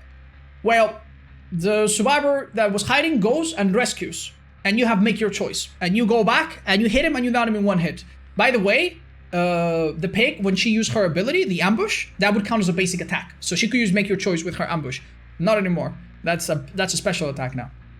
So you use your ambush and you down him with make your choice, for example. Okay. Now the person that is off the hook cannot use the hatch because it's not open, and he cannot leave through the exit gates because his trap is active. And the person that you just down, you're gonna put a trap on them, and this trap, because we're at 0 gens, immediately becomes active. So you put him on the hook, and now no matter what they do, none of those people are gonna get out, basically. As long as you're there to protect the exit gates and camp it out a bit and stuff. So the Pig was an incredibly powerful endgame killer that could really switch things around near the endgame. Because any rescuer, as long as you had a bear trap left, could become trapped at the end of the game, basically, while you were killing someone else. So that was really strong about her. But at one point, they introduced the endgame collapse. The endgame collapse, which we now take for granted, wasn't in the game always. And the endgame collapse basically adds a timer when the exit gates are open. And this timer, eventually in 2 to 4 minutes, will kill everyone and they need to leave. When they did this, the developers decided that the Pig's bear traps, which have a timer of their own, the reverse bear trap timer, and the endgame collapse timer were a little bit too overwhelming. So they were just like, okay, if you put a trap on a survivor after all the gens are done, it's just going to be inactive. So the endgame strength of Pig in that one update went out of the gates, basically. Now, if the Pig puts a bear trap on you after the 5th gen is done, that bear trap does nothing. The only thing that it can do is maybe if it has an add-on like the slow release toxin, which exhausts you. But at that point, let's be honest, these add-ons are not helping you at all. So her endgame basically got gutted. And she's had basically nothing going on for her. The reason the statistics are very kind to Pig, and you see her get a lot of kills in the stats, is because her bear traps with the correct add-ons, you can watch the add-on video that I made that explains all the add-ons. With the correct add-ons, her bear traps can kill people very consistently. And she also has a natural slowdown, which other killers do not. So if you play a killer without any ruin, pop, whatever, If you do it with Pig, you will probably still do well enough to get a kill or two. With other killers, you might struggle, right? That's the reason why her stats, I think, are good. In terms of chasing potential, she has always been bad, and she's not very good still. And everything else about her, you know, kind of sucks. It would be really, really nice if her bird traps are an actual slowdown and not a kill thing, and her ambush and her chase power is increased in the future. I hope we get to see that soon, but that has been the Pig ever since her release. Next up is Clown. And Clown has gone, I would say, over 3 major phases. Alright, let's start with the first one. Clown on release. Clown release, he was bad. He was quite bad, but after a little while he would become even worse. So Clown on release only had the basic purple bottle. He didn't have the 2 bottles that he has now. So he only had 4 bottles of purple gas. These bottles had to be reloaded over 5 seconds, which is forever, and slowed him down to a crawl. Really, really bad stuff. And the really crippling thing about these bottles, right, is that when the Clown releases, not when he holds them, but when he releases them, he gets a slowdown himself. So if you see a Clown in a straight line moving and he pulls up a bottle and he releases it, you'll notice that his speed goes like, ugh. So if you take into account the slowdown that the survivors get, but also consider your own slowdown when you throw the bottle, your bottle does not help you to catch up to a survivor at all in this stage. So if you're chasing a survivor in a straight line over a long field and you just chase him normally, you'll catch him at about the same time as if you used a bunch of bottles. So the bottles basically give you no net gain on the survivors in a straight line. The only way where you could use them effectively was in loops. In loops, it doesn't matter that you slow down slightly because the survivors are trapped in that loop, ideally, right? And you know, you throw the bottle, you're slowed down, but it doesn't matter because then you recover. You go around the pallet, they have to go through the bottle and you hit them. Problem. The survivors don't have to give you the pallet. If you get to the pallet and then you start slowing them down at the loop, then yeah, you'll probably get a hit. Especially with some of the add-ons that help you make the slowdown further and so on, right? But the survivors don't have to do that. What they can do, and what they did, and what they continue to do, even to this day, to a large degree, is just drop the pallet. They drop the pallet, and if you try to slow them down, they can just vault the pallet at max speed, even when they're slowed down by the bottle. So, you know, they just drop the pallet, basically force you to break it, go to the next one, and that's how you win against the Clown. On top of this, some update after the Clown was released, the vaulting speed of survivors was adjusted. And so was the hitbox in some other one. So survivors before, if you hit them with a bottle, they would be slowed down. They would have to go through a medium vault that was pretty slow. And even if they made it to the other side of the window, you could still hit them because the hitbox was very, very generous. But in one update, they made the medium vault faster, like 0.2 seconds faster or something like that from the top of my head. So immediately, the Clown had his power to slow down survivors on windows butchered. Significantly worsened. On pallets, we've already established that he was pretty bad as well. And then sometime after that, with dedicated servers, they made the hitboxes a lot more accurate. So survivors going through a window could no longer be hit at the last second. So Clown had his only power just basically made completely redundant. And this is all assuming, of course, that you're playing good, that you're hitting your bottles. If you throw a bottle and somehow miss, or the bottle explodes mid-air, which it has a tendency to do, and more so back then, and then you would slow yourself down, not slow down the survivor, and you were just basically an old, coffee man with no power. Very, very, very, very, very sad stuff. So yeah, at this stage, I would say that he was just really, really bad. Not to mention all the big maps, all the maps with huge amounts of pallet counts that were all saved. They would just destroy you, no matter what you did, basically. However, some really nice changes came along the game for Clown more recently. And they came in the form of like reducing some of his penalties. So for one, the clown some months back lost his slowdown when he throws bottles. So this meant that if you are chasing a survivor in a straight field, in a straight line in a field, and you throw bottles to catch up, they will get slower. You will not get any slower yourself. That was great. That was a huge buff for clown, and very, very significant. And sometime after that, they also made it so that the clown got basically a second power, a rework to his power, where he now switches between 2 bottle types.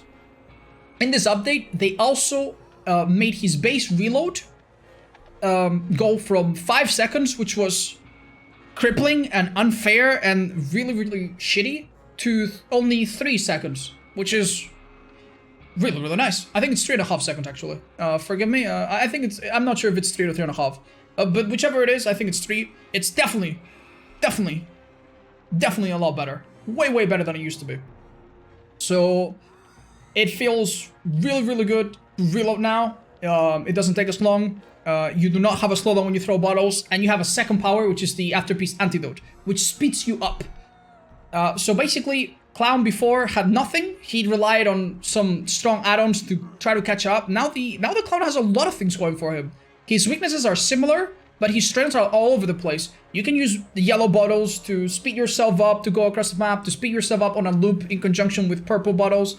I would say right now, he's mostly okay. He's a bit on the weaker side compared to other killers, but he has a very powerful base kit. His add-ons are pretty strong, and he has good synergies with many other perks. So that's been how Clown has come around, basically. He was the laughingstock and considered to be one of the worst killers for a very long time, after some of the other worst killers got reworked or buffed. But I would say that even if you were to still consider him the worst, which I think he's not anymore, he's a lot better than he used to be, and honestly quite fun to play if you spend a bit of time to learn his power. And that's the history of Clown. And the next killer is the Spirit, who also has quite a bit of history herself. I can tell you already, she's still one of the strongest killers in the game, and at her peak, she was arguably the strongest killer, or the second strongest, unarguably, I would say. So what's up with the Spirit? When the Spirit came out, there were a bunch of things about her power that were a little bit odd. When she used her power, she made noise, which was audible. Survivors could tell. There were some issues with her tracking, but that got fixed very, very quickly.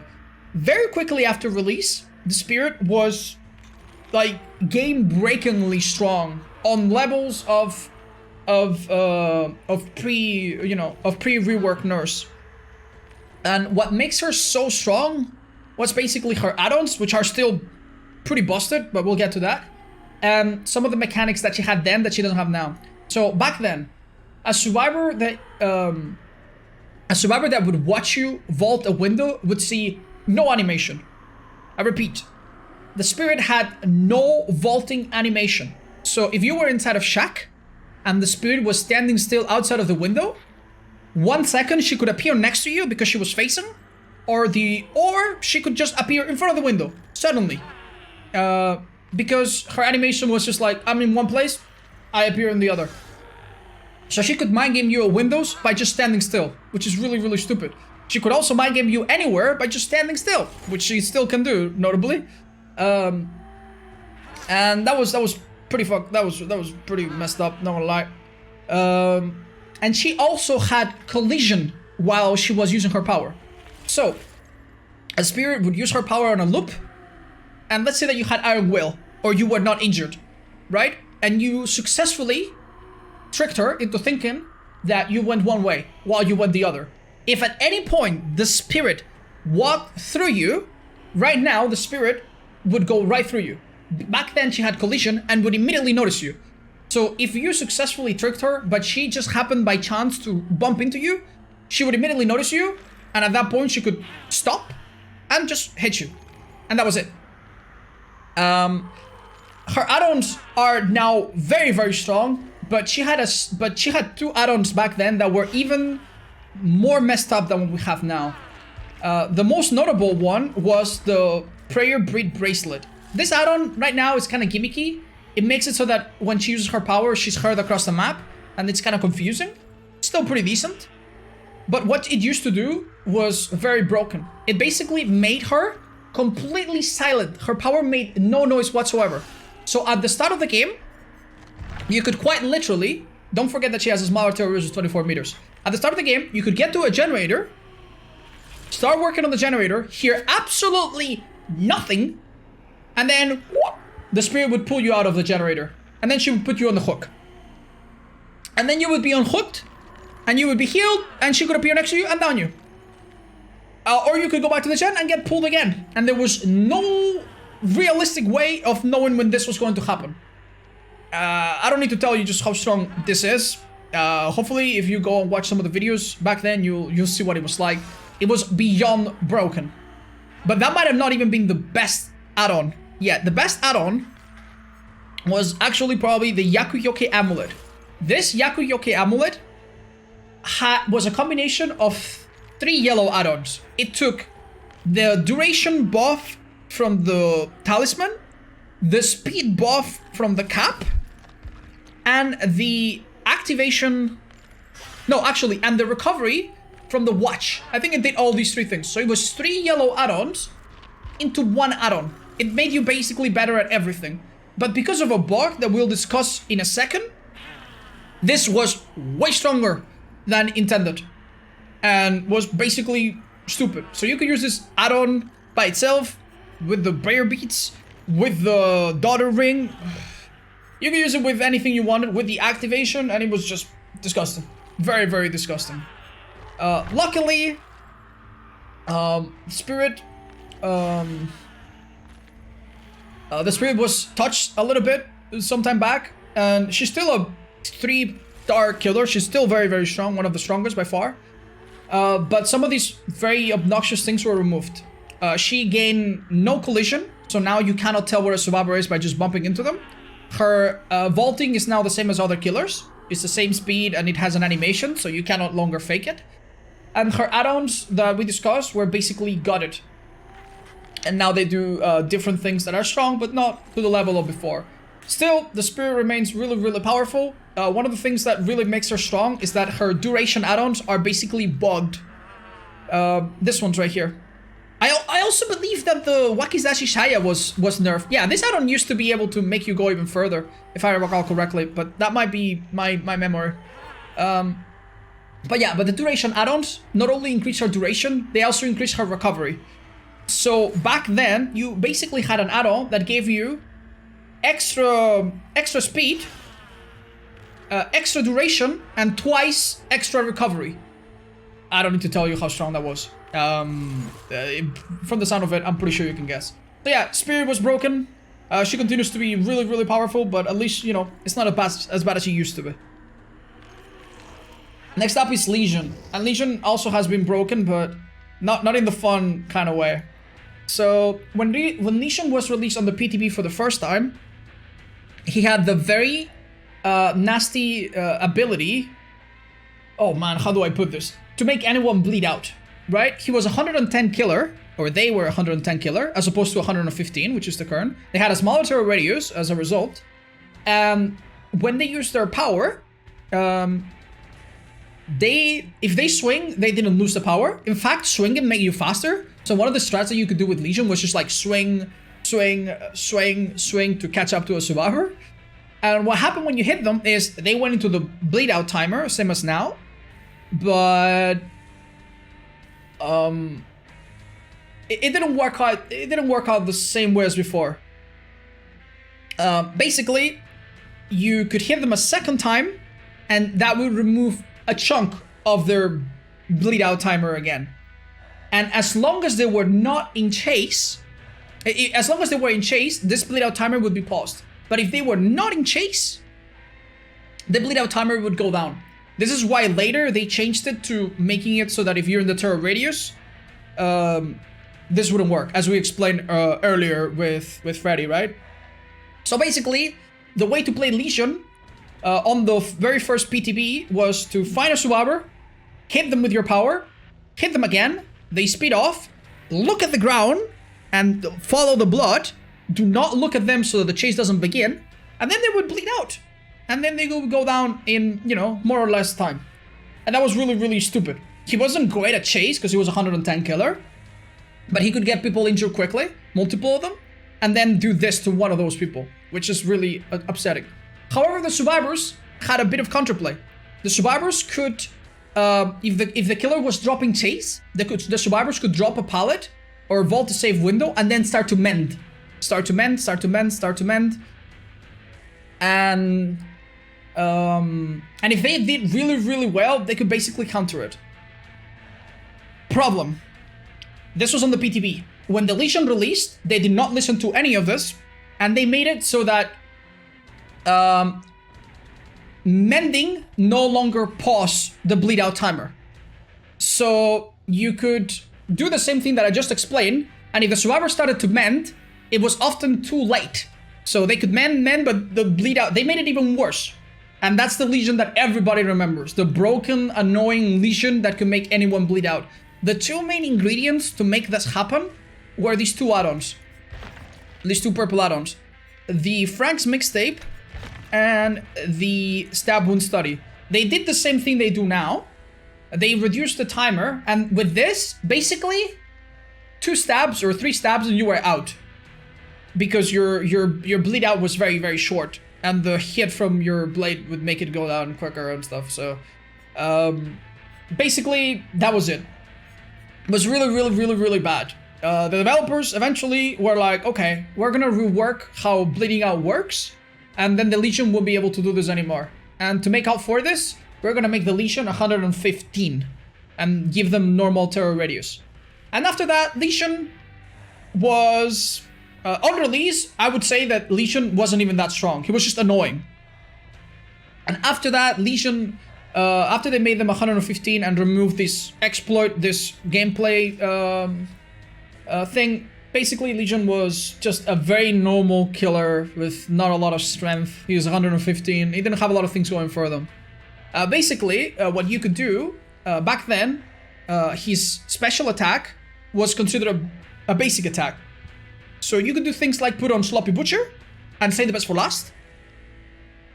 And then find a group of survivors. And then stab, and you get 3 stacks to save the best for last. And 3 Sloppy Butchers applied. And then go for someone that wasn't the obsession and then stab them again. Bam. And now you would go on fatigue. Ugh. And now you would have 4 stacks to save the best for last. And then you would chase that guy, down him, 5 stacks to save the best for last. Find someone else, stab them twice, bam. 7 stacks to save the best for last. So you could get save the best for last super quickly. You could apply Sloppy Butcher super fast to everybody. And you could use this with other generic slowdown perks like Ruin and Pop together back then. And he was decent, but very boring, very uninspired. The developers had the good judgment to change the Legion further. They made his basic, Feral Frenzy not count as a basic attack. And this was very upsetting back then. I was like, damn, now I can't use Save the Best for Last anymore. I can't use Sloppy Butcher on Legion. But it came with another buff that was actually really, really nice. They also reduced the mending time, by the way. The mending time on Legion was even longer before, and these add-ons were really strong. I think there was an update where the mending time literally took forever, and that was a bug, and they had to fix it. They reduced the mending time. They made his Feral Frenzy not a basic attack, but they made something really, really good. They made him go a little bit quicker in Frenzy. And this was really, really game-changing. This meant that you could actually hit survivors a lot quicker and catch up to other survivors a lot faster. So Legion became, after this, I think the strongest he's ever been, if you play him right. With some add-ons there to help, but not absolutely necessary. And he was a pretty decent killer, still continues to be a pretty decent killer. So the play with Legion now is to use your power.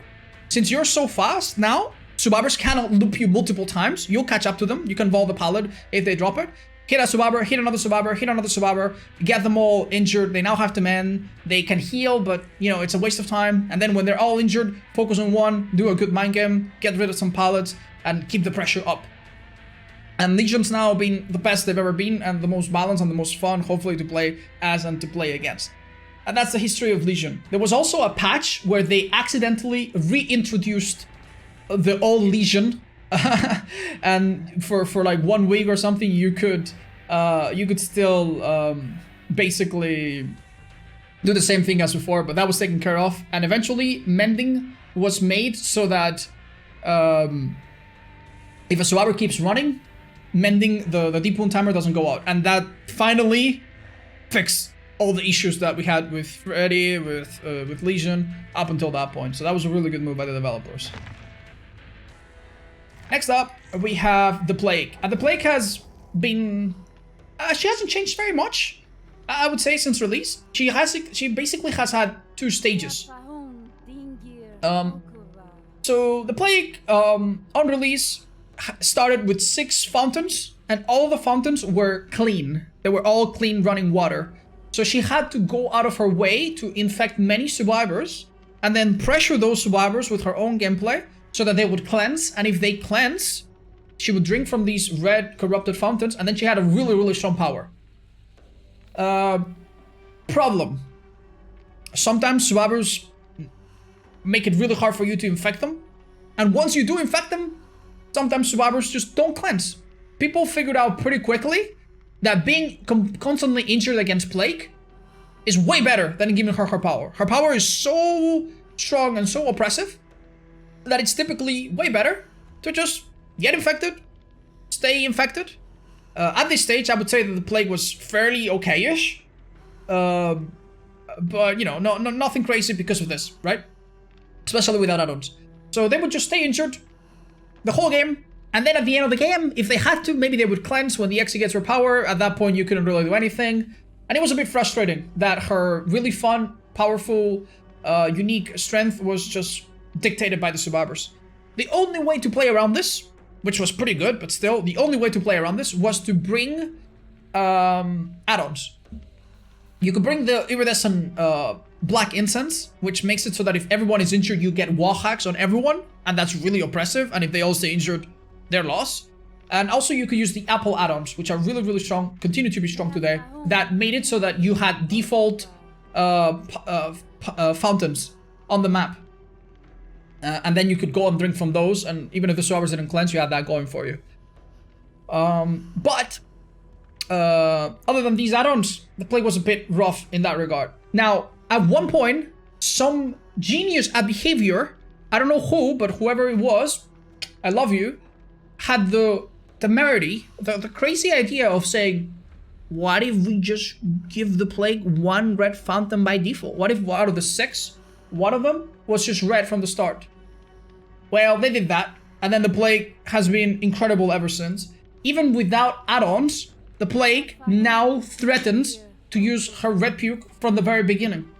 Even without add-ons. So if you infect everyone and they all stay injured, by the time you drink up that red puke, they're gonna start dropping like flies. You can also use the red puke right from the very beginning to have some of the most oppressive downing capabilities of any killer, without any add-ons, mind you. And the fact that you don't need the add-ons for that 1 red fountain means that you can devote them to other things that are also really strong. It also completely changed the way survivors deal with the Plague.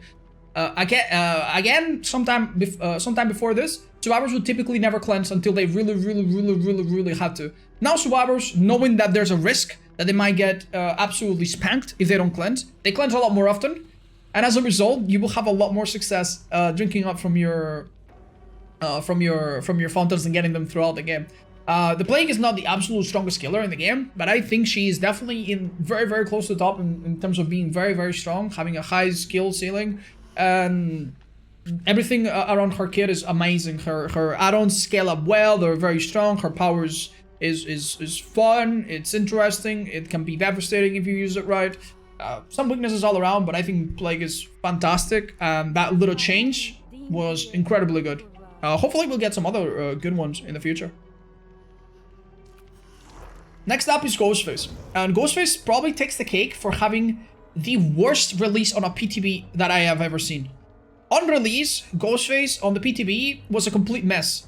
When he went into stealth, survivors heard a map-wide sound, and they would know that he was using stealth, and they would know that it's a Ghostface. He then had to stalk survivors, looking at him for even a second, immediately reveal him. So that was rough. And then he went on a long cooldown, obviously. and he had to stalk survivors. And when he stalked survivors, the stalking would decrease immediately if he didn't fully do it. And he could keep you stalked by keeping stalking during the it was really, really strange. It wasn't fun, it wasn't balanced, but hey, by the time they released him, they actually made him pretty functional. And I would say he's barely changed since. And that's both a good and a bad thing. It's a good thing because he's fun and strong and interesting. But it's a bad thing because there's also many things with him that are kind of broken, that are not so great.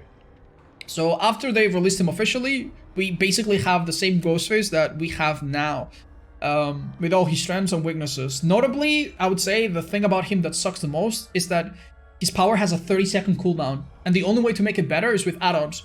And if you use those add-ons, then he's great. If you don't use those add-ons, then he's lackluster. And every other add-on pales by comparison, with some of them being beyond useless and, you know, completely redefining what it is to be completely worthless. They have made no major changes since. The one thing that happened in the game that really changed him, however, was the introduction of dedicated servers. Before dedicated servers, this killer played a lot more smoothly. I would be able to chase a survivor that had his bar 99 and mid-chase, use my power, fully mark him, and then hit him as he was dropping the pallet. And bam, I got the hit. I would also be able to go around the corner and then immediately lean and skillfully 99 everyone and then go approach and do my thing. With dedicated servers, his power is a lot clunkier than before. If you try to stalk someone really quickly, the delay, because, you know, it's no longer on your computer, it's no longer client side, the delay back and forth going to and from the server means that they'll make more distance than before. And also, you do not lean off things based on your computer, you lean off things based on the server. So if you go around the corner and you try to lean, and the game has not gotten the right information yet, you won't be able to lean immediately. So sometimes I want to go and lean out of a little obstacle or a little tree, and because the connection is not perfect, and it's dedicated servers, the leaning itself does not work. I do not get to lean until the server tells me that I can. So I'll go around the corner, I'll start a lean, and then the server will detect that I'm not there, and then it won't work. And then it will work, but it will always have, you know, it will already have been like a second late. It's very frustrating, and that's a thing I wish they would change. So Ghostface, if anything, after the dedicated servers has been slightly weaker in his stalking and the way he works. And also, many people really dislike the way his revealing works. And I imagine that dedicated servers also doesn't help. In theory, you are revealed if the survivors look at you for over a second, and they see more than a third of your body. But in practice, this, you know, you can sometimes be revealed in very weird ways from very crazy distances, and for the survivors, it's also frustrating because sometimes a killer that's literally right in front of you does not get revealed. So hopefully some changes will happen that improve this for both sides, I hope. Next up is Demogorgon. I would say, by the way, forgive me, that Ghostface is a 2-star killer in that he's pretty strong, not the strongest, but has some issues and could definitely use some improvement. Next up is Demogorgon. Demogorgon on the PTB was slightly different. He could zone out survivors and cancel his power a little bit better. So he was maybe a little bit stronger then. They changed him, and he's basically been unchanged ever since release. Very, very few changes. They did change recently his ability to hit survivors when he's falling. Like, his hitbox has been improved a little bit. But the major change that you need to know at the start is that he basically did not have the ability to break pallets with his power, right? So they did a little trade-off. They were like, okay, we're gonna make it so that his power is not as easy to like abuse and spam. We're gonna make it so that you cannot stop charging it and immediately hit. Because before with Demogorgon, you could charge it, cancel, and immediately hit. They give it a cooldown, and they also made it so that his power does not count as a basic attack, which sucks. Because you could use make your choice. I'm pretty sure that his power counted as a basic attack. they made that not happen, and at that point, from that point onwards, every killer's special attack has not counted as a basic. And to trade off, they made an add-on that made him able to break pallets. They made that base kit. So Demogorgon, since has now been able to break pallets, which is really, really good. It's part of his ability. He has been able to teleport, and he's basically been unchanged ever since. There is a change coming for him. We've heard it from the depths, where ideally will address some of his issues. Ideally. What are his issues? The Demogorgon's best add-on by far is a brown add-on that I don't even have. It's the rat liver. Can I find it somewhere? I do not have it here to show you. The rat liver basically makes his holding attack speed go up by 9%, which allows him to use his power to shred in loops a lot more freely and a lot more often. Then his other add-ons that are higher rarity are really bad. His teleporting speed is kind of clunky. That's are the things that I think should be addressed. But basically, Demogorgon hasn't changed very much at all since the release. It's a pretty recent killer that doesn't have a lot of it. Doesn't have a lot of issues or anything really broken with him. He's just a little bit mediocre in almost everything he does. I'm trying really, really hard to see if there's anything that has changed with him. But I think that might be everything that we've seen with Demo. Many changes on the way, I imagine. That his add-ons will get a rework, and hopefully his power will feel a little bit more. Perhaps they'll do something like give him a base kit rat liver or something close to that, and that would be really, really nice. His add-ons are quite messed up as it is. I would say that in his current strat, he's between 1 and 2 stars. I'm gonna give him 2 because he's pretty balanced, and we're gonna see some changes soon. But yeah, at his peak strength, I would give him that. Next up is Oni. And Oni on the PTB was actually a great candidate. I guess if we count that, he is a great candidate to have been like a super top tier killer. On the PTB, Oni was absolutely terrifying. He had a map-wide stream, same as now, but his cooldown in his power was like way shorter. Basically, he could cancel his power after running very quickly and zone you out anywhere. He could, if he broke a pallet, he recovered immediately from it, basically. And he was extremely oppressive in his power and had everything we have now and then some. The developers decided that this was a bit too much. So for the actual release, we had something close to what we have now, where he's powerful by all means, but he you know, he can be stunned in his power. If he breaks a pallet, he goes on a bit of a cooldown animation with his Cannibal, right?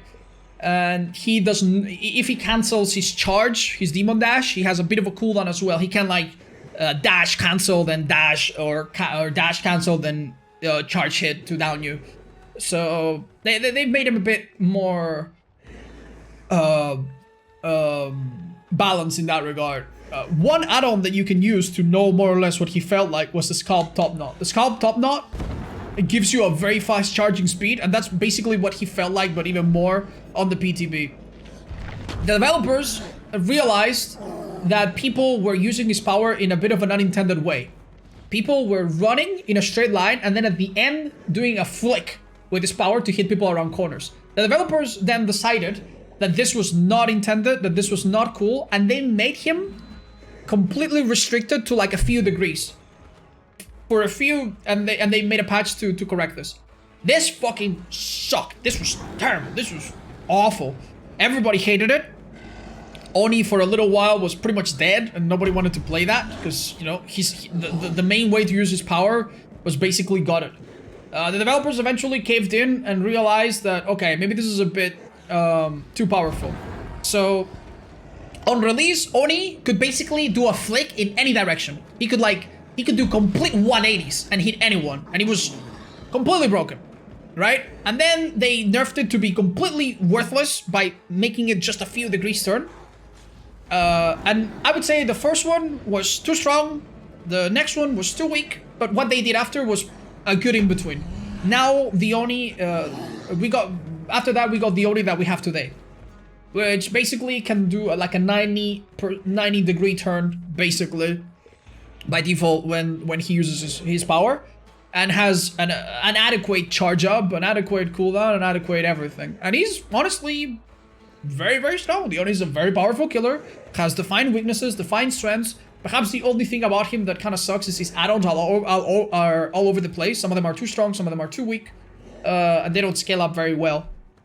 But that's been basically the Oni in its short history.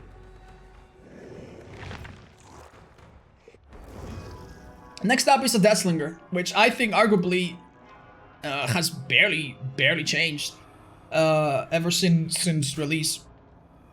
On the PTB, we had a version of Deathslinger that worked very similar to what we have now. I believe they only ever adjusted. What did they adjust from the PTB? Hold up, I might need to think about this one. From the PTB to I believe that they made it so that breaking your chains on purpose stunned you a bit longer. It was a pretty good idea before. There were some things you could do where I believe on release you could wait until your chainsaw was about to break, wait until it broke, and then immediately hit, and then you would do the damage from the break-in and the damage from the hit. And you could insta-down, I believe, on the first iteration of the Deathslinger. They basically cut this down. If you break your chain, now you were stunned for a little bit longer. And ever since after this, I don't think Deathslinger has had any change. Damn, I'm almost curious to check if there's been any change to Deathslinger. His add-ons are a little all over the place. Some of the best add-ons are not even the rarest ones. The rarest ones are all over the place. Some of them are quite useless. Some of them are okay-ish. I do expect the developers to maybe have a look at him. I would say that in his current state, and ever since he was released, he's been an adequately strong killer. Some people really hate the fact that he's very oppressive in the 1v1, but if you play him enough, you'll know that his ability to keep up with the whole team is tricky. So he's a very strong killer, but not one that's like super OP or one that's super weak. And that's been the short history of Deathslinger ever since. I don't think he's changed very much. Next up is Executioner. And funnily enough, Executioner, despite coming out after the Deathslinger, has had more changes than him. So what's up with the Executioner? There's basically two states of him that you need to know. The how do we say it? The one on release and the fixed Executioner. Let's talk about release Executioner. Release Executioner had a lot of things going for him. Basically, he's a 115 killer, so normal speed killer. When he puts down his sword, he slowed himself a little bit down, and then he would do an attack, and he would recover from this attack in 2.75 seconds, which is almost 3 seconds.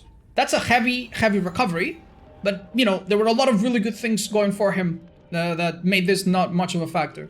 For one, while he was dragging his sword, he could also immediately transition into a lunge.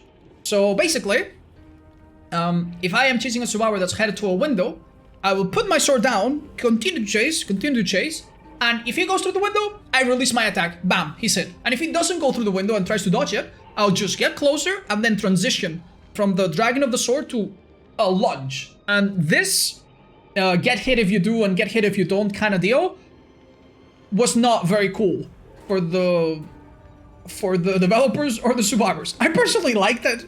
I guess I'm just evil. And I would have balanced around it. I kind of liked it. But yeah, after some patches back and forth, they took this away. Along the way, they also changed his ability to see survivors that he caged. So before, when you would send a survivor off in a cage, you would see where they are. And the developer was like, oh, this is not good. Let's hide it. Let's just hide it. And also, knowing where they were, you could go there and straight up just camp the person on the cage. And because the cage is not the hook and there's not multiple angles, you could face camp a survivor on a cage. Forgive me. And they would basically be unable to be rescued.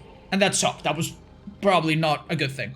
So they made you not be able to see cages. And now if you spend too much time close to a cage, the cage will actually disappear and spawn far away from you. So those were really good changes. I agree with that. The thing they did, though, by removing the ability to change from M2 into M1 was a bit sad, because it made him a little bit stronger. I would have said that at this time, he was a top tier killer, for sure. Very, very strong. However, there was they also slowed him down when he starts to put his trails down and when he leaves. So putting trails down on the ground was a lot smoother before. Now it's a bit clunky. I wish they would change that back, honestly. But what is the one thing that Executioner got that still, in my opinion, keeps him in the top tier? They made the cooldown from successful and missed attacks with his punishment, his range attack. They made it from 2.75 seconds, which is almost 3 seconds, to 2.25 seconds, which is almost 2 seconds. This is pretty good. This means that the one counterplay to Executioner, which was to hope he misses and then run away, is now a lot more reduced. The Executioner is now a lot more capable of spamming his power.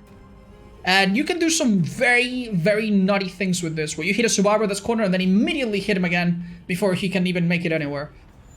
So he's still really, really powerful. Survivors that are on cages do not give off their aura anymore, but there is one bug add-on that still allows you to see them if you use them. It's the Seal of Metatron. If you put it on, I don't have it on right now. Maybe I have it on my thing. Yeah. So this one shows you the aura of all survivors, basically. And if you put it on, it will show you the person on the cages, which is an unintended feature that I'm sure they'll patch in the future. But when the survivors of the cages get rescued, you will get a notification. So you can still figure out where they are and where the rescues are. So that part did not hurt him very much. But the cooldown being reduced was actually really, really strong. And Pyramid Head, despite not having that oppressive nature he used to, is still a force to be reckoned with and one of the strongest killers in the game. For sure. Next up, we've got Blight. Blight on release was a bit messy. Some hitboxes had to be fixed. His point of view was only recently fixed in this very latest update. And as he came out just about 6 months ago, he's really not like changed all that much. The major thing that has changed with him being the point of view and some of his initial add-ons. On release, especially from the PTB, he actually had a really good set of add-ons. And some of them were changed for apparently no reason. Let me go over some of the ones that were changed. The Soul Chemical showed you the aura of survivors around you while you rushed. That was fine. It wasn't really OP, but they wanted to change it. And they made it into a skill check add-on, which is kind of fun. The one very significant nerf that they did to the Blight before they, buffed him with this point of view was the nerf to Compound 23. Compound 21. This add-on was insane. When you slammed into anything, you would see the auras of survivors that were around 16 meters. 16 meters. And I think it was for longer than 3 seconds. I think it was for like 6 seconds. So this helped you land your hits around walls. It helped you at the start and throughout the entire match. Stealth against this killer was basically impossible.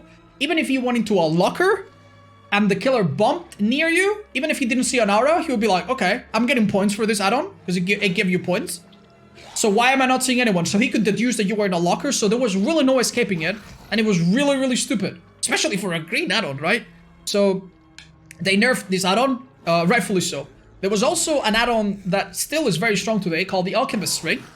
And this add-on basically did what it still does right now.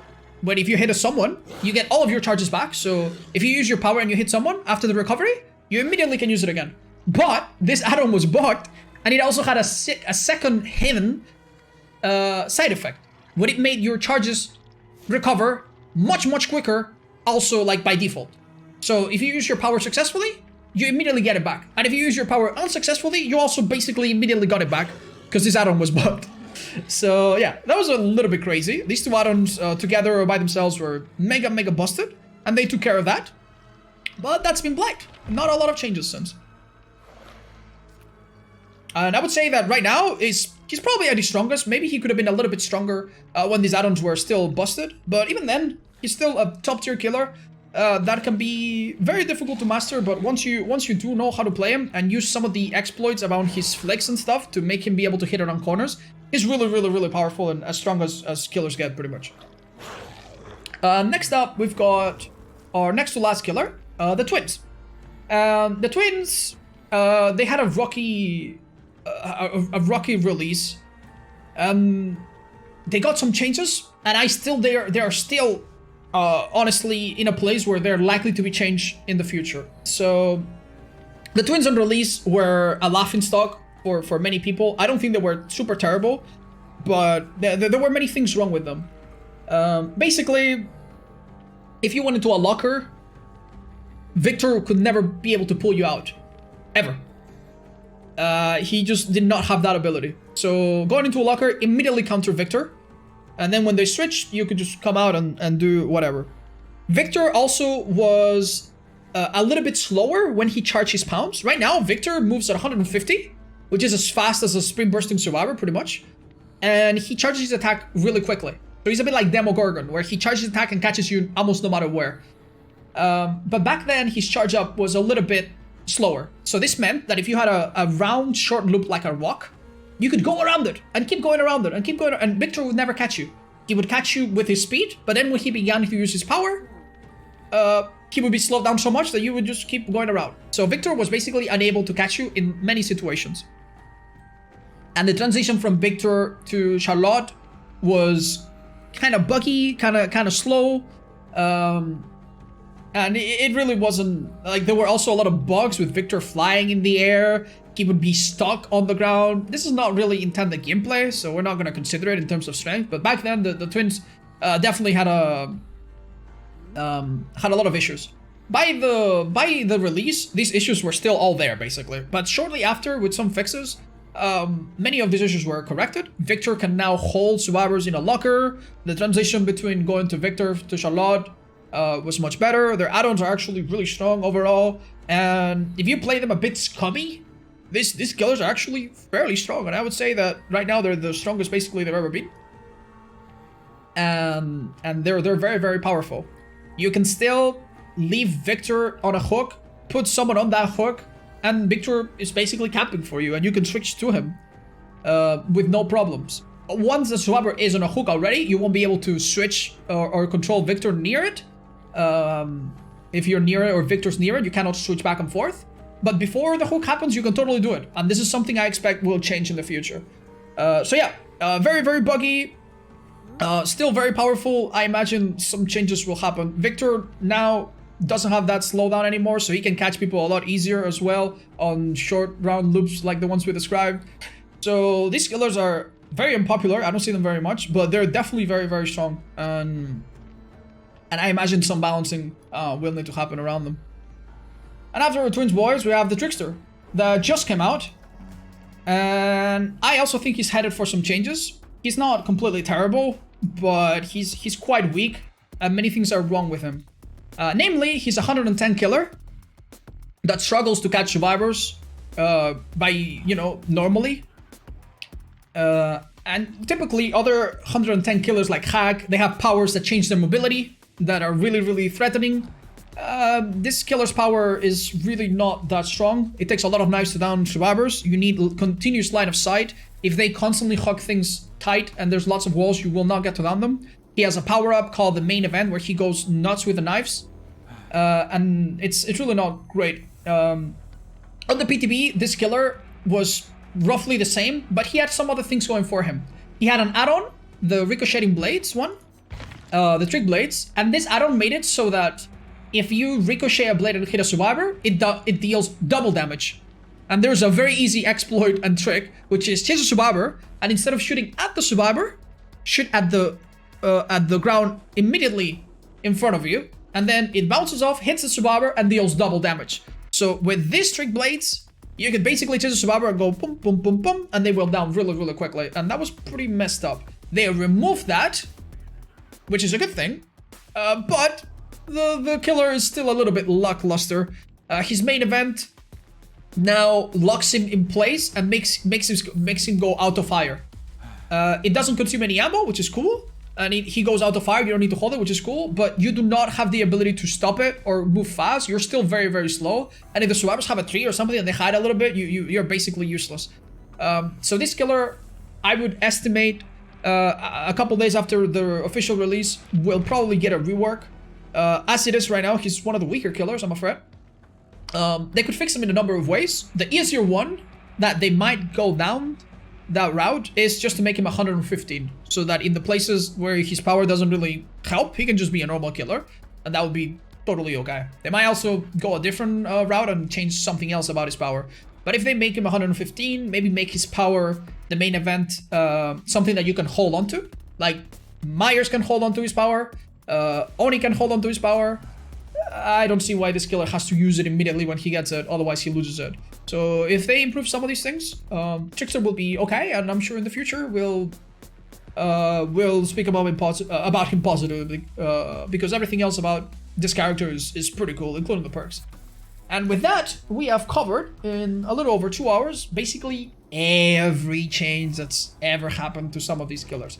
Now, along the way, there have been some crazy things like the combination of the old Save the Best for Last and the old Unrelenting, which make any killer like an like super fast machine gun stabbing killer. There's been a lot of perks and a lot of other mechanics and things that have changed that have affected all of these killers. But hopefully I've stuck to the relevant things to each killer in particular, rather than the weird times we had. And hopefully when I end the video, I won't remember that one thing I forgot. But if there's one thing that I forgot about a certain killer, maybe an update or a time where that killer was totally broken or something like that, that I forgot to mention, and I'm sure I forgot something, please, I beg you, let me know in the comments so that I know and anyone that's watching the video can know as well. And with that, we'll have a lot of knowledge about the history of these killers compiled in one place. And I will be smarter for knowing it. And so will anyone watching this. But yeah, thank you again very much for watching. I hope that you continue to have a lot of fun. And I hope that in the future, if we ever do a video like this, we only have positive things to say about the direction of the game. Much love, and I'll see you in the next one.